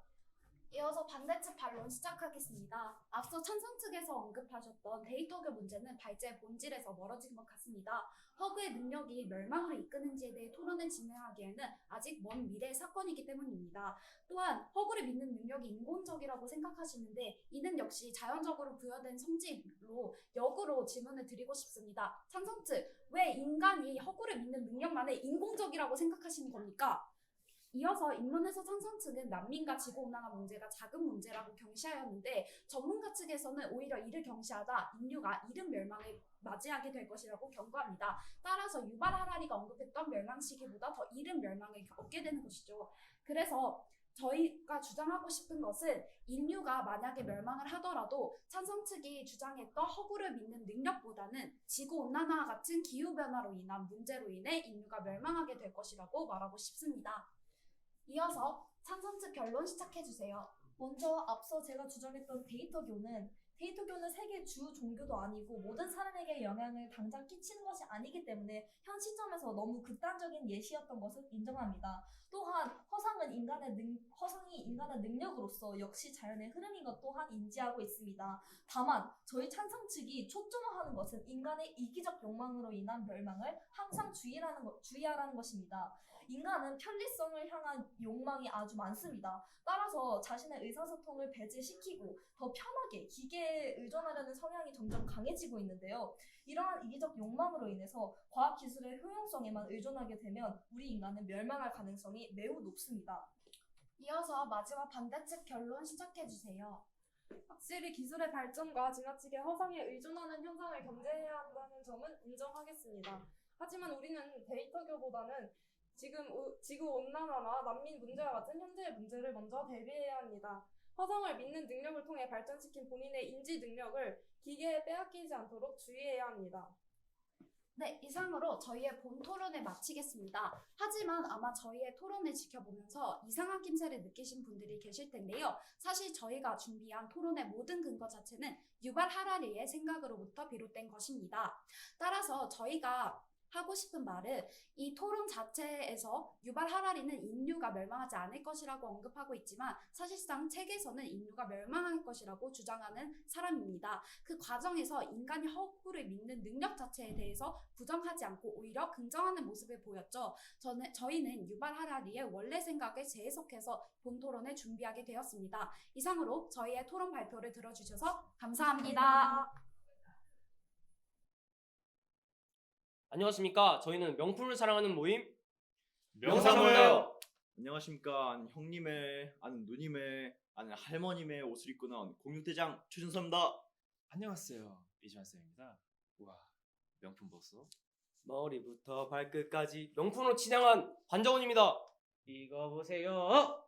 이렇게 과시하는 것을 좋아하는 벽태웅입니다.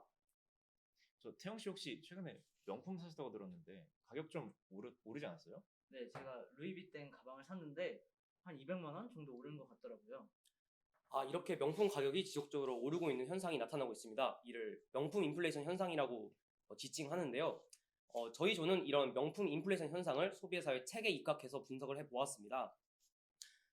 이 책의 저자인 장 보드리아르는 이 소비의 사회 책에서 구체적으로 됐고. 강의 시작하겠습니다. 안녕하십니까. 명사무팀 조장 반정원입니다. 발표 시작하기 앞서서 제가 먼저 소비의 사회 책에서 가장 중점적으로 다루고 있는 이 기호 체계에 대해서 설명을 드리고 발표를 시작하도록 하겠습니다.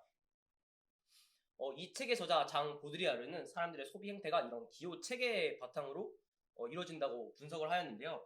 이 기호 체계는 기표와 기의로 구성이 되어 있으며 기표란 문자나 음성같이 사람들이 감각적으로 지각할 수 있는 것을 의미합니다. 기의란 기표를 통해서 이런 의미능을 고려해서 나타내는 것을 의미합니다. 기호는 이런 기표와 기의로 구성되어 있으며 사람들은 이런 기호 체계에 입각해서 소비를 하게 되는 것입니다. 이런 기호 소비로는 명품 소비, 그리고 광고 소비, 그리고 타투나 피어싱과 같이 자신의 개성을 마음껏 표현할 수 있는 이런 독특한 소비 형태가 있겠습니다. 특히 이번 발표에서는 명품을 주제로 좀 더 심화적으로 탐구를 하겠는데요. 이 명품 부분에서는 명품 전문가인 공육대장 제 친구 준서가 발표해 보도록 하겠습니다. 안녕하십니까. 공육대장 최준섭입니다. 여러분, 평소 명품 좋아하시나요? 대답을 하는 반도 있는데 좀 조용한 반도 있는 것 같네요. 그러면 질문을 좀 바꿔드리겠습니다. 거기 맨 뒤에 딴짓하고 있는 너. 대답하세요. 평소 과시하는 걸 좀 좋아하시는 편인가요? 되게 듬직하고 멋있게 생긴 게 과시하는 걸 좀 좋아하시는 것 같기도 합니다. 그러면 6번째 줄 4번째 앉아있는 친구, 본인이 세상에서 가장 소중하고 아름다운 사람이라고 생각하시나요? 네, 저도 당신이 세상 최고의 사람이라고 생각합니다. 제가 방금 말씀드린 것들은 모두 명품이 유행을 하고 명품이 가격이 뛰게 되는 현상과 관련이 있는 심리 현상인데요. 이런 명품 인플레이션 현상을 이해하기 위해 먼저 명품의 유래부터 알아갈 필요성이 있을 것 같습니다. 여기 보이시는 인물 혹시 누군지 아시겠나요? 네, 밑에 써있기도 하지만 프랑스의 왕 루이 14세입니다. 루이 14세가 통치하던 당시 프랑스는 국내외적으로 매우 혼란하던 시기였습니다. 이 당시에 근데 프랑스 왕실은 이를 감추고자 왕실의 사치와 그리고 허례와 허식으로 이를 합리화하고 어떻게 보면 자기들을 위로하기 위한 용도로 사용을 하였는데요. 이래서 왕들은 당시 이렇게 보이시듯이 아주 화려한 옷을 입고 있었습니다. 당시 루이 14세가 뭔가 하나 입었다 하면 이것이 왕실 전체, 귀족 전체의 유행처럼 퍼지는 현상이 발생하였는데요. 어떻게 보면 루이 14세는 지금의 BTS나 아니면 G드래곤과 같은 세계 최초의 셀럽이 되었다고 할 수도 있겠지요. 이렇게 왕실에서 유행하던 제품들은 상표화가 되면서 이렇게 왕실의 가죽을 내품하던 회사는 에르메스라는 상표가 되었고, 왕실의 가방이나 옷을 납품하던 회사는 이렇게 루이비통이라는 우리가 잘 아는 회사가 되었고, 또한 보석을 납품하던 회사는 카르티에라는 상표로 우리 앞에 나타나게 되었습니다. 이렇게 귀족들 사이에서 유행하던 제품들이 어느샌가 평민층이나 아니면 돈이 그렇게 많지 않은 사람들도 누릴 수 있는 식으로 소비 행태가 바뀌었다고 하는데요. 과연 어떤 일이 있었기에 이런 현상이 일어나는 것인지 우리 이지환 쌤이 지금부터 설명해 주도록 하겠습니다. 안녕하세요. 이주환 쌤입니다. 지금부터 과거부터 현대까지 소비 행태가 어떻게 변했는지에 대해서 강의해드리도록 하겠습니다. 우선 소비 패턴이 매우 다양화되었습니다. 과거에서는 의식주에 필요한 이런 생필품들만을 위주로 구매하였다고 하면, 현재에서는 내가 이렇게 잘 산다, 내가 이렇게 사회에서 잘 나가는 사람이다 라는 것을 표현하는 사회적 과시의 용도로 소비가 늘어났다고 볼 수 있습니다. 또 태용씨, 혹시 최근에 온라인에서 명품을 구매하신 적이 있으신가요? 네, 최근에 명품 지갑 하나 샀던 것 같아요. 이렇다시피 디지털 세계에서의 소비가 증가되었다는 것 또한 특징입니다. 과거에서는 오프라인 소매업과 실제 상점에서 구매하였다고 하면, 현대에서는 온라인 쇼핑, 여러 가지 매체들이 등장함에 따라 이러한 온라인 쇼핑이 증가하면서 더욱더 구매가 늘어났고 비교하면서 구매를 할 수 있다는 것도 장점 중에 하나입니다. 추가적으로 많은 사람들이 환경에 대한 인식이 증가하게 되면서 지속 가능한 소비 또한 급부상하게 되었다고 해도 과언이 아닙니다. 네, 이렇게 소비 패턴이 변화하면서 명품 브랜드는 자신의 사용자층을 확 넓힐 수 있게 되었습니다. 근데 이러면 명품 브랜드 입장에서는 아주 좋은 현상이 아닌가라고 생각을 하실 수가 있는데, 명품 브랜드는 오히려 자신의 가격을 점점 올리면서 이러한 소비 계층을 점점 줄이는 행태를 보이고 있습니다.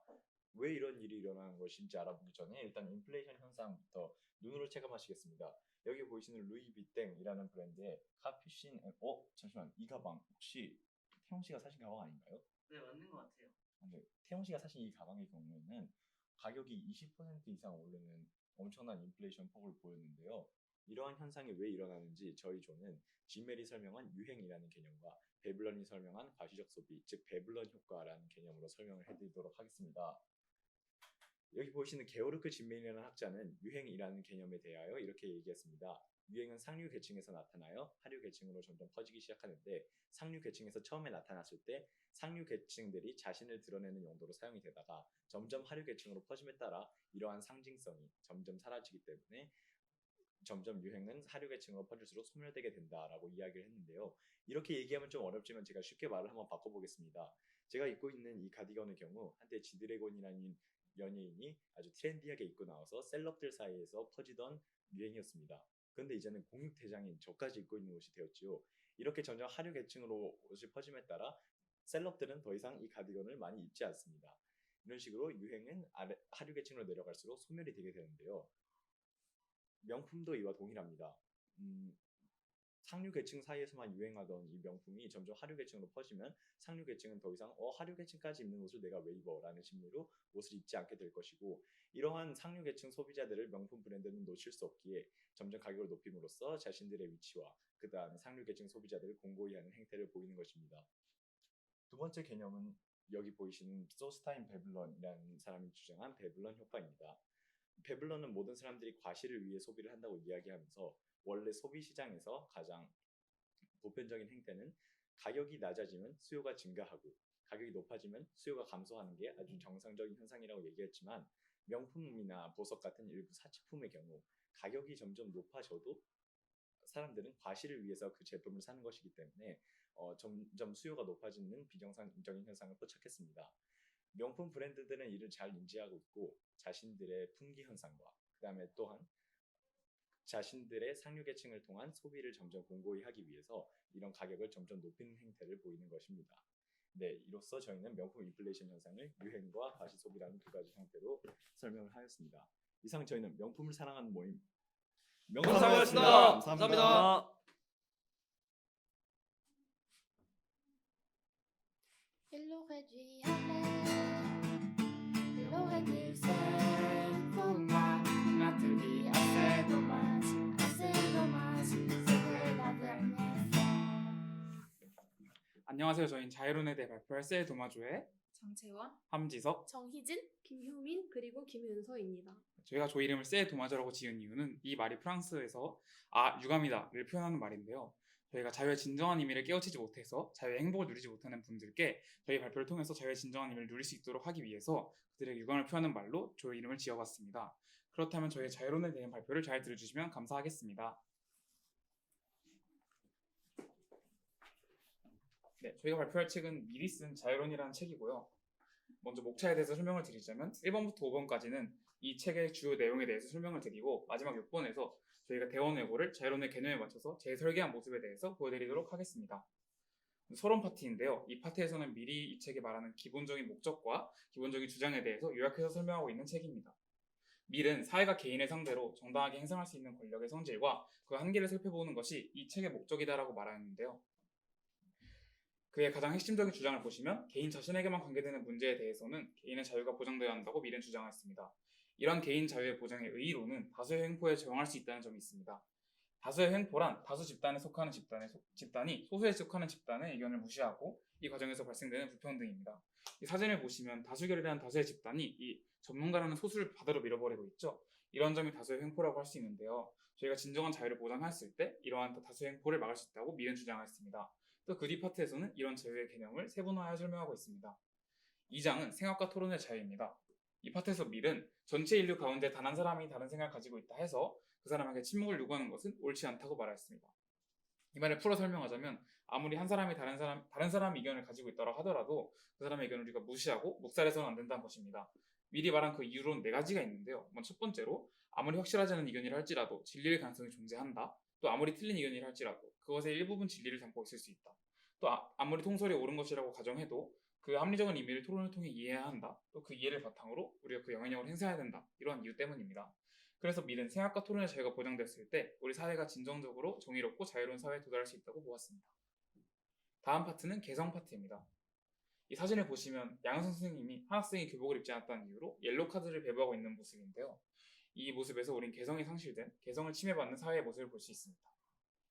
이 파트에서 밀은 행위를 미리 차단하지 않으면 다른 사람의 행위를 끼칠 것으로 판단되는 경우에만 자유의 제약이 정당화될 수 있다고 보았는데요. 하지만 그렇지 않은 한에서는 각자는 개성을 꽃피울 수 있어야 한다고 말하였습니다. 이러한 개성의 자유는 크게 2가지 의의를 갖는데요. 첫 번째로 개인의 행복과 국가의 발전입니다.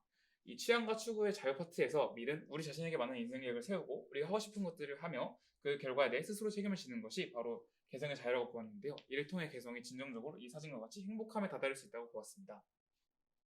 다음 파트는 이 개성과 존재성, 독창성을 비슷한 개념을 보았는데요. 또 이런 개념들이 크게 국가의 발전, 사회 발전과도 일맥상통하는 개념이라고 보았습니다.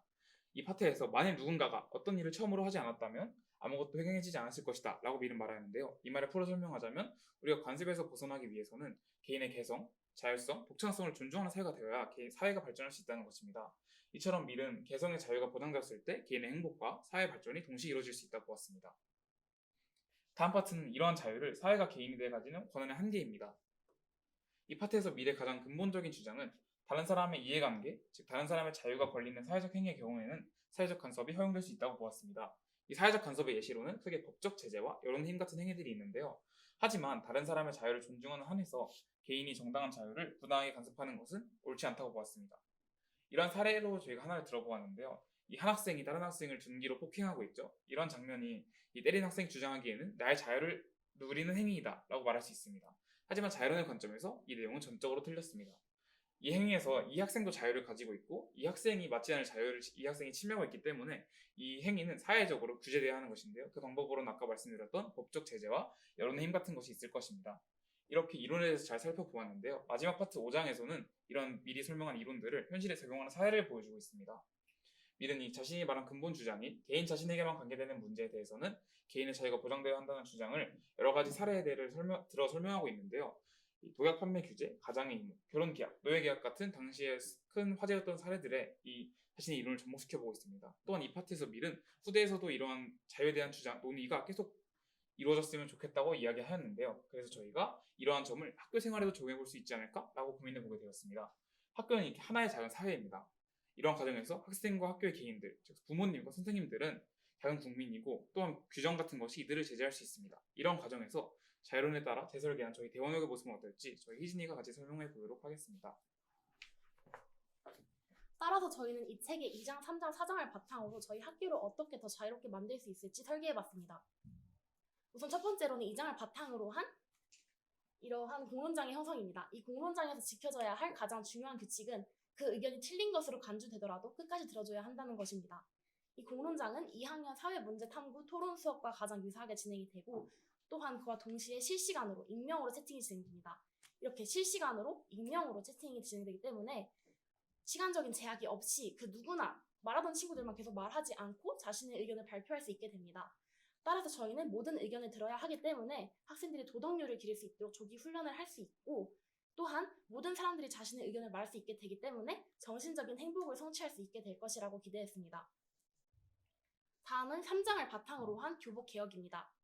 이 교복개혁은 2가지의 측면으로 나눠서 위클리 사복데이와 풀 사복데이로 나누어서 생각을 해봤는데 우선 위클리 사복데이는 저희가 야자를 하지 않는 수요일마다 대원외고 학생으로서 최소한의 소속감만 느낄 수 있는 그런 반팔과 후드 집업만 입으면 다른 옷은 마음껏 입어도 허용하는 그런 날을 만들었고 또한 풀 사복데이는 한 달에 한 번 4일마다 풀 사복을 입을 수 있는 날을 마련했습니다.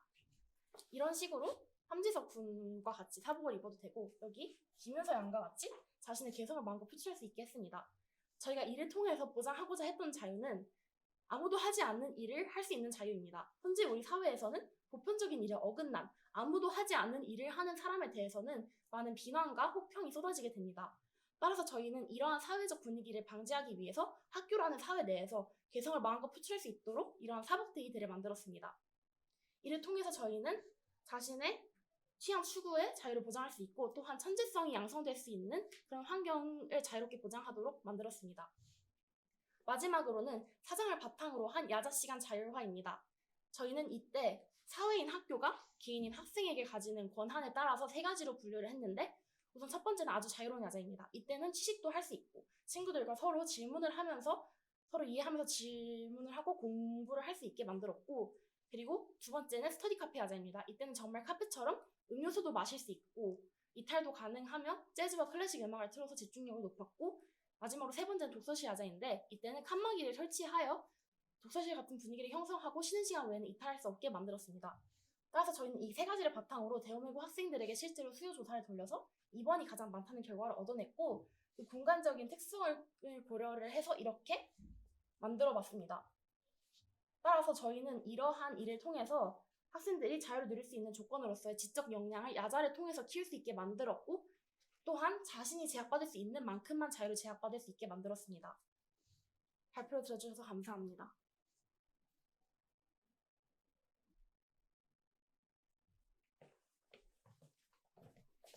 둘, 셋. 안녕하세요. 마음을 읽다 조입니다.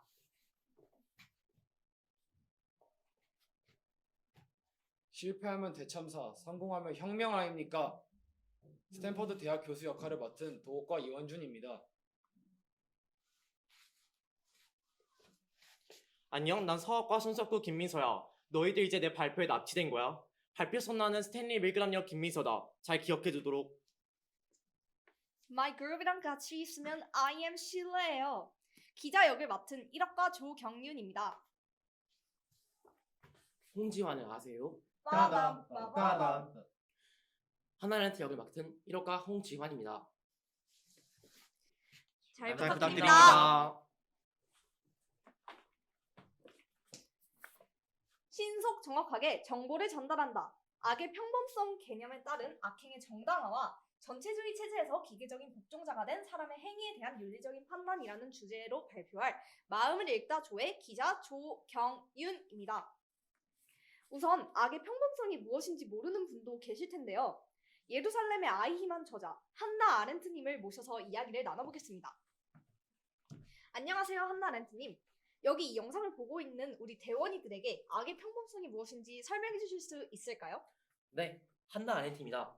악의 평범성이란 제가 예루살렘의 아이만을 통해서 시사하고자 했던 것으로 악행이 일상적이고 보편적인 개인들의 행동에서 나올 수 있음을 강조하는 개념입니다. 우리가 잘 알고 있는 예시인 아이만도 지극히 평범한 개인이었습니다. 결론적으로 그의 행동은 전체주의 사상에 의해 자기 판단력을 상실하고 명령에 따르는 기계적인 복종의 결과로 나타났지요. 즉, 악의 평범성은 우리는 모두가 특정한 상황에서 비인간적인 행동을 할 수 있다는 것을 경시해서는 안 된다는 강조를 담고 있습니다. 이러한 악의 평범성은 악행의 정당화에 중요한 영향을 미칩니다. 우리는 자주 우리 자신이나 소속된 집단을 옹호하고자 하는 성향을 보입니다. 이로 인해서 비윤리적인 행동을 정당화하려는 경향을 가지고 있기 때문이지요. 그렇군요. 작가님께서 잘 설명해 주셨습니다. 악의 평범성은 한나 아렌트님의 말씀과 같이 여러 가지 문제점이 있습니다. 특히 다음 설명할 스탠퍼드 감옥 실험과 밀그램의 복종 실험은 전체주의 체제에서 개인이 어떻게 기계적으로 복종될 수 있는지를 보여줍니다. 이는 개인이 윤리적 판단이 체제에 의해서 복종으로 이어지는 상황에 대한 사례를 보여주는데요. 스탠퍼드 감옥 실험부터 교수님을 모셔서 한번 설명을 들어보도록 하겠습니다. Hi there, 스탠퍼드 대학 교수입니다. 스탠퍼드 감옥 실험은 스탠퍼드 대학 건물 내에 인공 감옥을 만들어서 진행된 실험인데요. 그곳에서 참가자들이 권한과 권력을 가진 역할인 감옥관과 감옥에서 생활하는 역할인 수감자를 연기하는 실험이었습니다.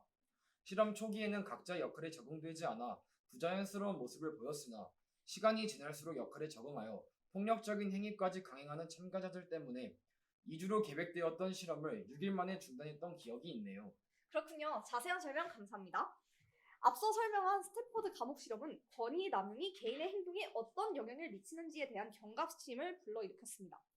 실험 결과는 사회적 상황이 개인의 행동에 큰 영향을 미칠 수 있음을 강조하며 인간 행동에 대한 도덕적, 윤리적 고찰을 촉발하기도 하였습니다. 그럼 다음으로 스탠포드 대학의 심리학자 스탠리 밀그람 선생님께서 진행하셨던 복종 실험의 내용도 들어보려고 하는데요. 밀그람 선생님, 설명 부탁드립니다. 안녕하세요. 복종 실험을 진행했던 스탠리 밀그람이라고 합니다. 복종 실험은 사람들이 권위자의 명령에 따라 어떻게 도덕적으로 의심스러운 행동을 할 수 있는지를 이해하기 위해 설계했던 실험인데요. 일부 실험 참가자들은 선생님이란 역할을 부여받고 교육 실험의 일환으로 학습자라고 불리는 다른 참가자에게 전기 충격을 가하는 역할을 맡았습니다. 선생님은 실험자와 함께 있으면서 학습자가 잘못 대답할 때마다 너무 잔인하게도 전기 충격을 가하는 것을 실험자들에게 명령받았습니다. 선생님 역할 참가자들은 각 레벨마다 학습자가 아픔을 호소하는 목소리를 들었는데요. 근데 여러분, 너무 충격을 받으실 필요는 없습니다. 사실 학습자는 사전에 이미 녹음된 목소리로 대답을 한 것이었고 실제로 전기 충격은 가해지지 않았습니다. 다만 대다수의 역할의 선생님의 실험의 참가자들은 이 사실을 몰랐음에도 불구하고 명령에 따라 충격을 계속하며 실험을 진행하였다고 합니다. 그렇군요. 밀그람 선생님의 말씀에서도 알 수 있듯 이 실험은 권위에 대한 복종의 정도를 보여주는 효과적인 실험이었으며 인간 행동에 대한 심도 있는 논의를 불러일으켰다고 합니다. 이와 같이 감옥 실험과 복종 실험은 전체주의 체제에서 평범했던 개인이 기계적으로 복종하고 윤리적으로 어긋나는 행동을 서슴지 않게 하는 모습을 보여주기도 합니다. 그러나 개인들의 악행이 악의 평범성에 따라 정당화될 수 있을까요? 저희 조는 그렇지 않다고 판단했습니다. 그래서 저희 조는 전체주의 체제에서 기계적인 복종자가 된 사람의 행위에 대해서 윤리적으로 옳지 않다고 판단하고 비판을 진행했습니다. 잠깐! 지금 지루하다고 아이패드 같은 거 하고 있는 거 아니죠? 거의 끝났으니까 끝까지 지켜봐 주세요. 기계적 복종자들은 종종 도덕적 저항이나 비판적 사고의 부재의 특징을 가지고 있고 이는 불의와 탄압이 계속되는 요인으로 작용될 수 있습니다. 즉, 전체주의 체제에서 기계적 복종자가 된 개인들의 행동은 도덕적으로 정당화가 될 수 없고 비판받아야 하는 행동이라고 볼 수 있습니다. 예루살렘의 아이 희망 책 일부에는 이런 구절이 있는데요. 이 구절은 아렌트 선생님의 최종적인 의견을 담고 있습니다. 다시 한번 아렌트 선생님을 모셔서 이야기를 들어보도록 할게요.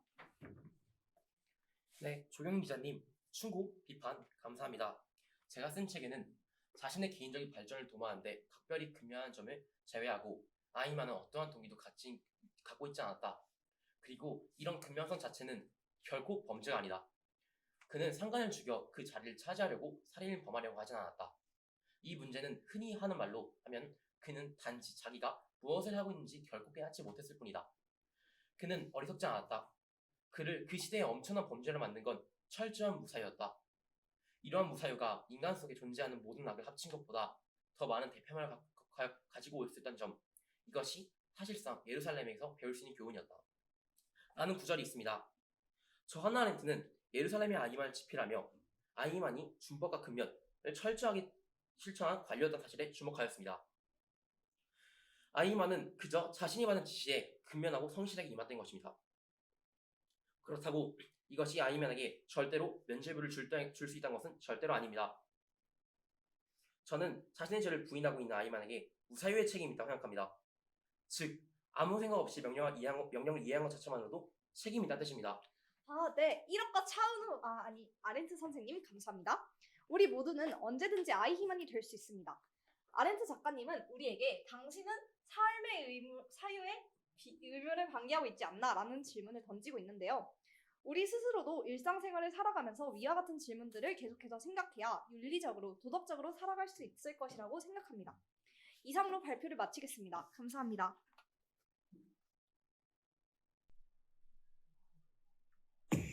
Merry Christmas, everybody.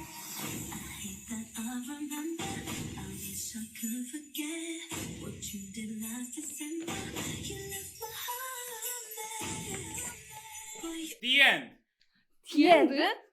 안녕하세요. 저희는 학술심화 독서 노동의 종말에서 팀 이름 The End로 활동하고 이 발표를 준비한 프랑스어과 서현식, 프랑스어과 정세인, 스페인어과 박천석, 일본어과 윤서연입니다. 노동의 종말은 미국의 경제학자 제레미 리프킨이 1995년 쓴 책으로 책에서는 기술 진보와 경영 혁신을 통해 변화하고 있는 노동시장의 패러다임을 다루고 있습니다.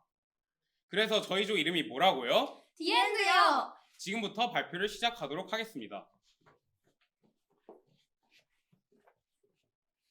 일자리가 사라진다. 어쩌면 이 말은 이제 일상적인 말이 되어버렸을지도 모릅니다. 이러한 노동의 감소는 현재 우리나라만의 문제는 아닙니다. 과거, 현재, 미래라는 시간과 전 세계라는 공간을 모두 아우르는 입체적인 문제입니다. 그렇다면 노동 감소의 그 시작점은 어디라고 할 수 있을까요? 저는 그 원인 중 하나로 리엔지니어링을 꼽고 싶습니다. 리엔지니어링이란 기업의 업무 처리 방식과 프로세스의 근본적인 부분을 개혁함으로써 경영 효율을 증가시킨 것입니다. 기업의 입장에서 최신 기술로 경영 방식을 개선하고 생산성을 증가시키는 것은 기술 발전의 흐름에 발맞춰가는 어찌 보면 당연한 일입니다. 그러나 이러한 당연한 흐름에도 일자리의 감소라는 치명적인 단점이 존재합니다. 이 책에서 저자 제러미 리프킨은 인간의 노동력에서 컴퓨터 활용으로의 리엔지니어링에 대해 다루고 있습니다. 인간의 노동력 대신 컴퓨터가 기업 경영에서 활용되면서 많은 변화가 일어났습니다. 전자회사인 GE에서는 10년 사이에 판매액은 기존의 3배가량 늘었지만 고용 수준은 절반 수준으로 감소했고 1989년에서 1993년 사이 은행, 보험, 법률, 항공, 호텔 등 다양한 산업에서 생산성의 향상은 가장 낙관적인 예측가들의 기대를 앞지른 동시에 뉴욕에서는 무려 35만 개의 일자리가 없어졌습니다. 이 책이 쓰이고 30년이 지난 현재 많은 기업은 인공지능의 발전을 경영에 사용하는, 즉 인공지능 활용으로의 리엔지니어링 추세에 있습니다. 작년부터 화제가 되기 시작한 챗 GPT는 인공지능이 기업 경영에 더 광범위하게 쓰일 것이라는 예측에 무게를 실어줍니다. 2017년 한국고용정보원이 제시한 정보에 따르면 2025년에는 직업 종사자의 약 61.3%가 인공지능으로 대체될 수 있다고 발표했고, 최근 할리우드의 작가 노동조합과 배우 노동조합이 인공지능과 OTT 서비스의 확장으로 인한 임금과 인권 문제를 제시하며 잇따라 파업에 돌입하기도 하였습니다. 더불어 이번 달 초 서울에서 세계 최초로 시행된 야간 자율주행 버스는 우리가 또 한 번의 리엔지니어링 시대, 그 한가운데 있음을 다시 한번 상기시켜주는 일이 되었습니다. 즉 우리 사회는 또 한 번의 기업 급수적인 생산성의 향상, 그리고 노동 감소라는 길목 앞에 놓이게 된 것입니다. 제러미 리프킨은 4부 진보의 대가에서 다음과 같은 이야기를 합니다. 1992년 최고 경영자의 평균 소득이 120만 달러에 달한다. 1977년과 1990년대 초 사이에 미국 기업 최고 경영자의 급료는 220%가 상승하였다. 리엔지니어링과 산업 발전의 결과로서 생산 효율성이 극대화된 것은 사실이지만 이를 통해 세계적으로 증가한 부는 노동자와 균등하게 분배되는 것이 아닌 최고 경영자 및 엘리트 계급에 집중되어 양극화되는 현상이 발생했다는 점을 시사하고 있습니다. 스위스 UBS가 2023년 발표한 Global Wealth Report에서는 2022년 전 세계 성인 인구 중 상위 1.1%의 인구가 각각 100만 달러 이상의 자산을 가져 전 세계 부의 45.8%를 차지한 반면 하위 52.5%의 성인은 1만 달러에 미치지 못하는 자산을 가졌다고 발표했습니다. 사람들은 이러한 경제의 불평등의 심각성을 인지하지 못하고 살아갑니다. 하지만 제러미 리프킨은 실업이 증가하고 불평등이 심화된 환경이 사회적 안전망 훼손이라는 결과를 낳는다고 말합니다. 대규모 실업으로 발생하는 경제적 지위 약화는 만성적인 기근으로 이어지며 이러한 기근은 의료보험의 원가를 높여 사람들이 의료복지를 누리지 못하는 악순환으로 이어지게 됩니다. 1992년 유타 대학의 경제학자 머바워 파울스가 실시한 연구 Effects of Diminished Economic Opportunities on Social Stress에 따르면 1%의 실업률 상승은 심장마비로 인한 사망과 뇌졸중으로 인한 사망을 각각 5.6%, 3.1% 증가시키고 강력 범죄율 또한 3.4% 증가시킨다고 합니다. 미국 도심 지역에서 실업은 1990년부터 1992년까지 2년 동안 35,307명의 심장마비 사망자와 2,771명의 뇌졸중 사망자를 발생시켰고 62,607건의 강력범죄 또한 실업의 결과로서 발생했다고 합니다. 낮아진 사회 경제적 지위는 어떠한 이유에서든 건강 악화와 범죄 증가라는 결과를 가져오며 사회적 안전망이 훼손된다는 뜻입니다. 그러므로 정부에서는 실업 문제에 관심을 가지고 사회적 안전망 구축을 위해 힘써야 한다고 이들은 강력하게 주장합니다. 저희 조에서는 적절한 의료 서비스를 편안하게 누릴 수 있는 환경을 조성하고 비경제활동 인구에 대한 면밀한 조사를 바탕으로 정부에서 적절한 교육 기회를 찾아주고 제공하는 것이 필요하다고 생각했습니다. 효율성만을 따지면서 상실된 복지와 인간의 존엄성을 회복하기 위한 정부의 노력이 필요하다는 뜻입니다. 다양한 고용 문제가 되돌릴 전망으로 보이는 미래 상황에 대해 앞서 예측해보았듯이 현 세대인 우리들의 미래 고용 문제에 대한 관심은 굉장히 뜨겁습니다.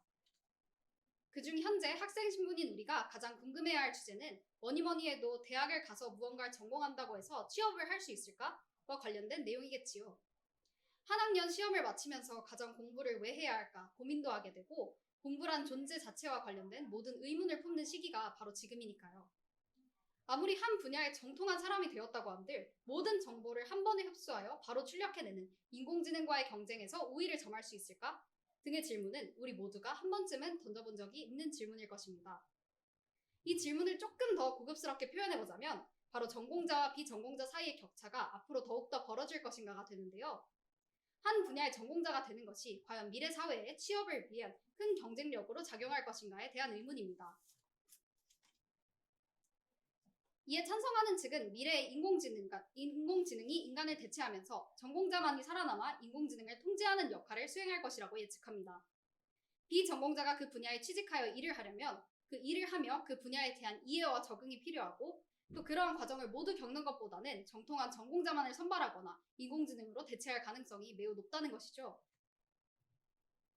하지만 한편으로 반대측은 인공지능의 지식 수준은 인간을 훨씬 뛰어넘을 것임이 자명하기 때문에 전공자도 그 벽을 뛰어넘지 못할 것임을 예측합니다.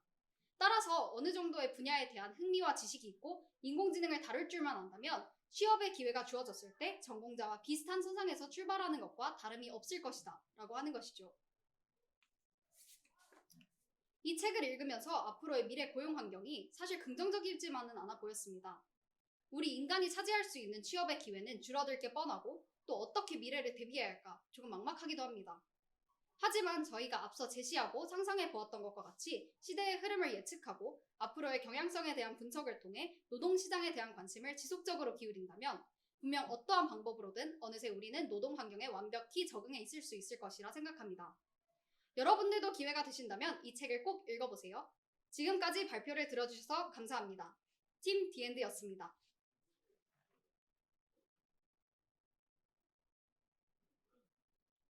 안녕하세요. 책 타인의 고통을 읽고 사진을 통한 의미 전달에서 일어날 수 있는 왜곡에 대해서 발표할 기적의 벽 고지원, 유연석, 이가영, 강동아입니다. 저희 팀명인 기적의 벽은 랜덤 단어 생성기를 통해 만들어졌는데요. 랜덤 단어 생성기는 예상치 못한 단어의 조합을 생성함으로써 우연의 미학으로 인한 창의성을 보여줍니다. 이처럼 저희 팀은 새로운 아이디어를 발견하고 문제에 대해 창의적으로 접근하고자 하는 비전을 가지고 있습니다. 저희 팀은 역할 분담을 통해서 발표를 준비하였습니다. 저 21001 고지원은 책 내용을 요약하였으며 20809 유연서는 발표 자료를 제작하였습니다. 저희들이 이렇게 팀 소개를 끝내고 난 뒤에는 이가영, 강동아 순으로 책 내용에 대한 발표가 진행될 예정입니다. 저희는 막혀있는 벽을 사고의 틀을 깨 부수고 기적처럼 저 너머 무언가 새로운 방식을 찾고자 합니다. 여러분에게 이 발표가 여러분의 벽을 깰 수 있는 기회가 되길 바라면서 발표 열심히 준비했습니다. 발표 재밌게 잘 들어주세요. 그럼 지금부터 타인의 고통을 읽고 의미 전달에서 일어날 수 있는 왜곡에 대해 탐구한 내용을 발표하도록 하겠습니다. 사진, 특히 전쟁과 같이 세상의 고통을 전하는 사진의 본질적 목적은 그것을 보는 이에게 공감과 연민을 불러일으키고 더 나아가 그 고통을 야기하는 상황을 해결할 수 있도록 행동을 유도하는 것이라고 할 수 있습니다. 대부분의 사람들은 사진이라는 매체가 타인의 고통을 생생하게 전달하고 이로써 전쟁에 대한 거부감을 불러일으키는 것이라고 생각합니다. 여러분은 다음과 같이 전쟁의 참혹함을 담고 있는 사진을 보시면 어떤 기분이 드시나요? 불쌍하다라는 생각이 들기도 하고 또 전쟁에 대한 비판의식이 생기는 등 복합적인 감정이 발생합니다. 그러나 이 복합적인 감정이 과연 그 피해자에 대한 연민과 공감만으로 이루어진 것이라고 할 수 있을까요? 저는 책을 읽은 결과 그렇지 않다라고 결론을 내리게 되었습니다. 수전 선택은 세계 1차 대전, 세계 2차 대전이 일어나고 또 그 과정에서 매체가 발달하여 수많은 사람들이 전쟁의 참혹함을 담은 사진을 보게 되었음에도 전쟁과 분쟁이 끊이지 않고 있다는 점을 지적하며 이를 공감의 실패라고 말합니다. 그렇다면 공감의 실패가 일어나는 이유는 무엇일까요? 이는 인간이 본능적으로 자극적인 것에 끌리고 또한 잔인함에 관심과 호기심을 느끼는 경향이 있기 때문입니다. 이는 유튜브에 있는 과거의 고문을 다루는 수많은 영상들, 그리고 그 영상의 높은 조회수로부터 알 수 있습니다. 저희는 잔인하고 자극적인 것에 반응하는 인간의 특성으로 인해 사진 속 고통이 연민과 공감의 대상이 아니라 그저 하나의 구경거리로 취급받고 있다는 결론을 내렸습니다.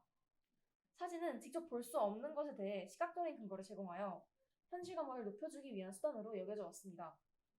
그러나 오늘날의 사진은 역설적으로 너무나 많은 양의 정보를 받아들이고 또 너무 많은 자극에 익숙해져 있는 현대인의 현실 감각을 오히려 둔하게 만들고 있습니다.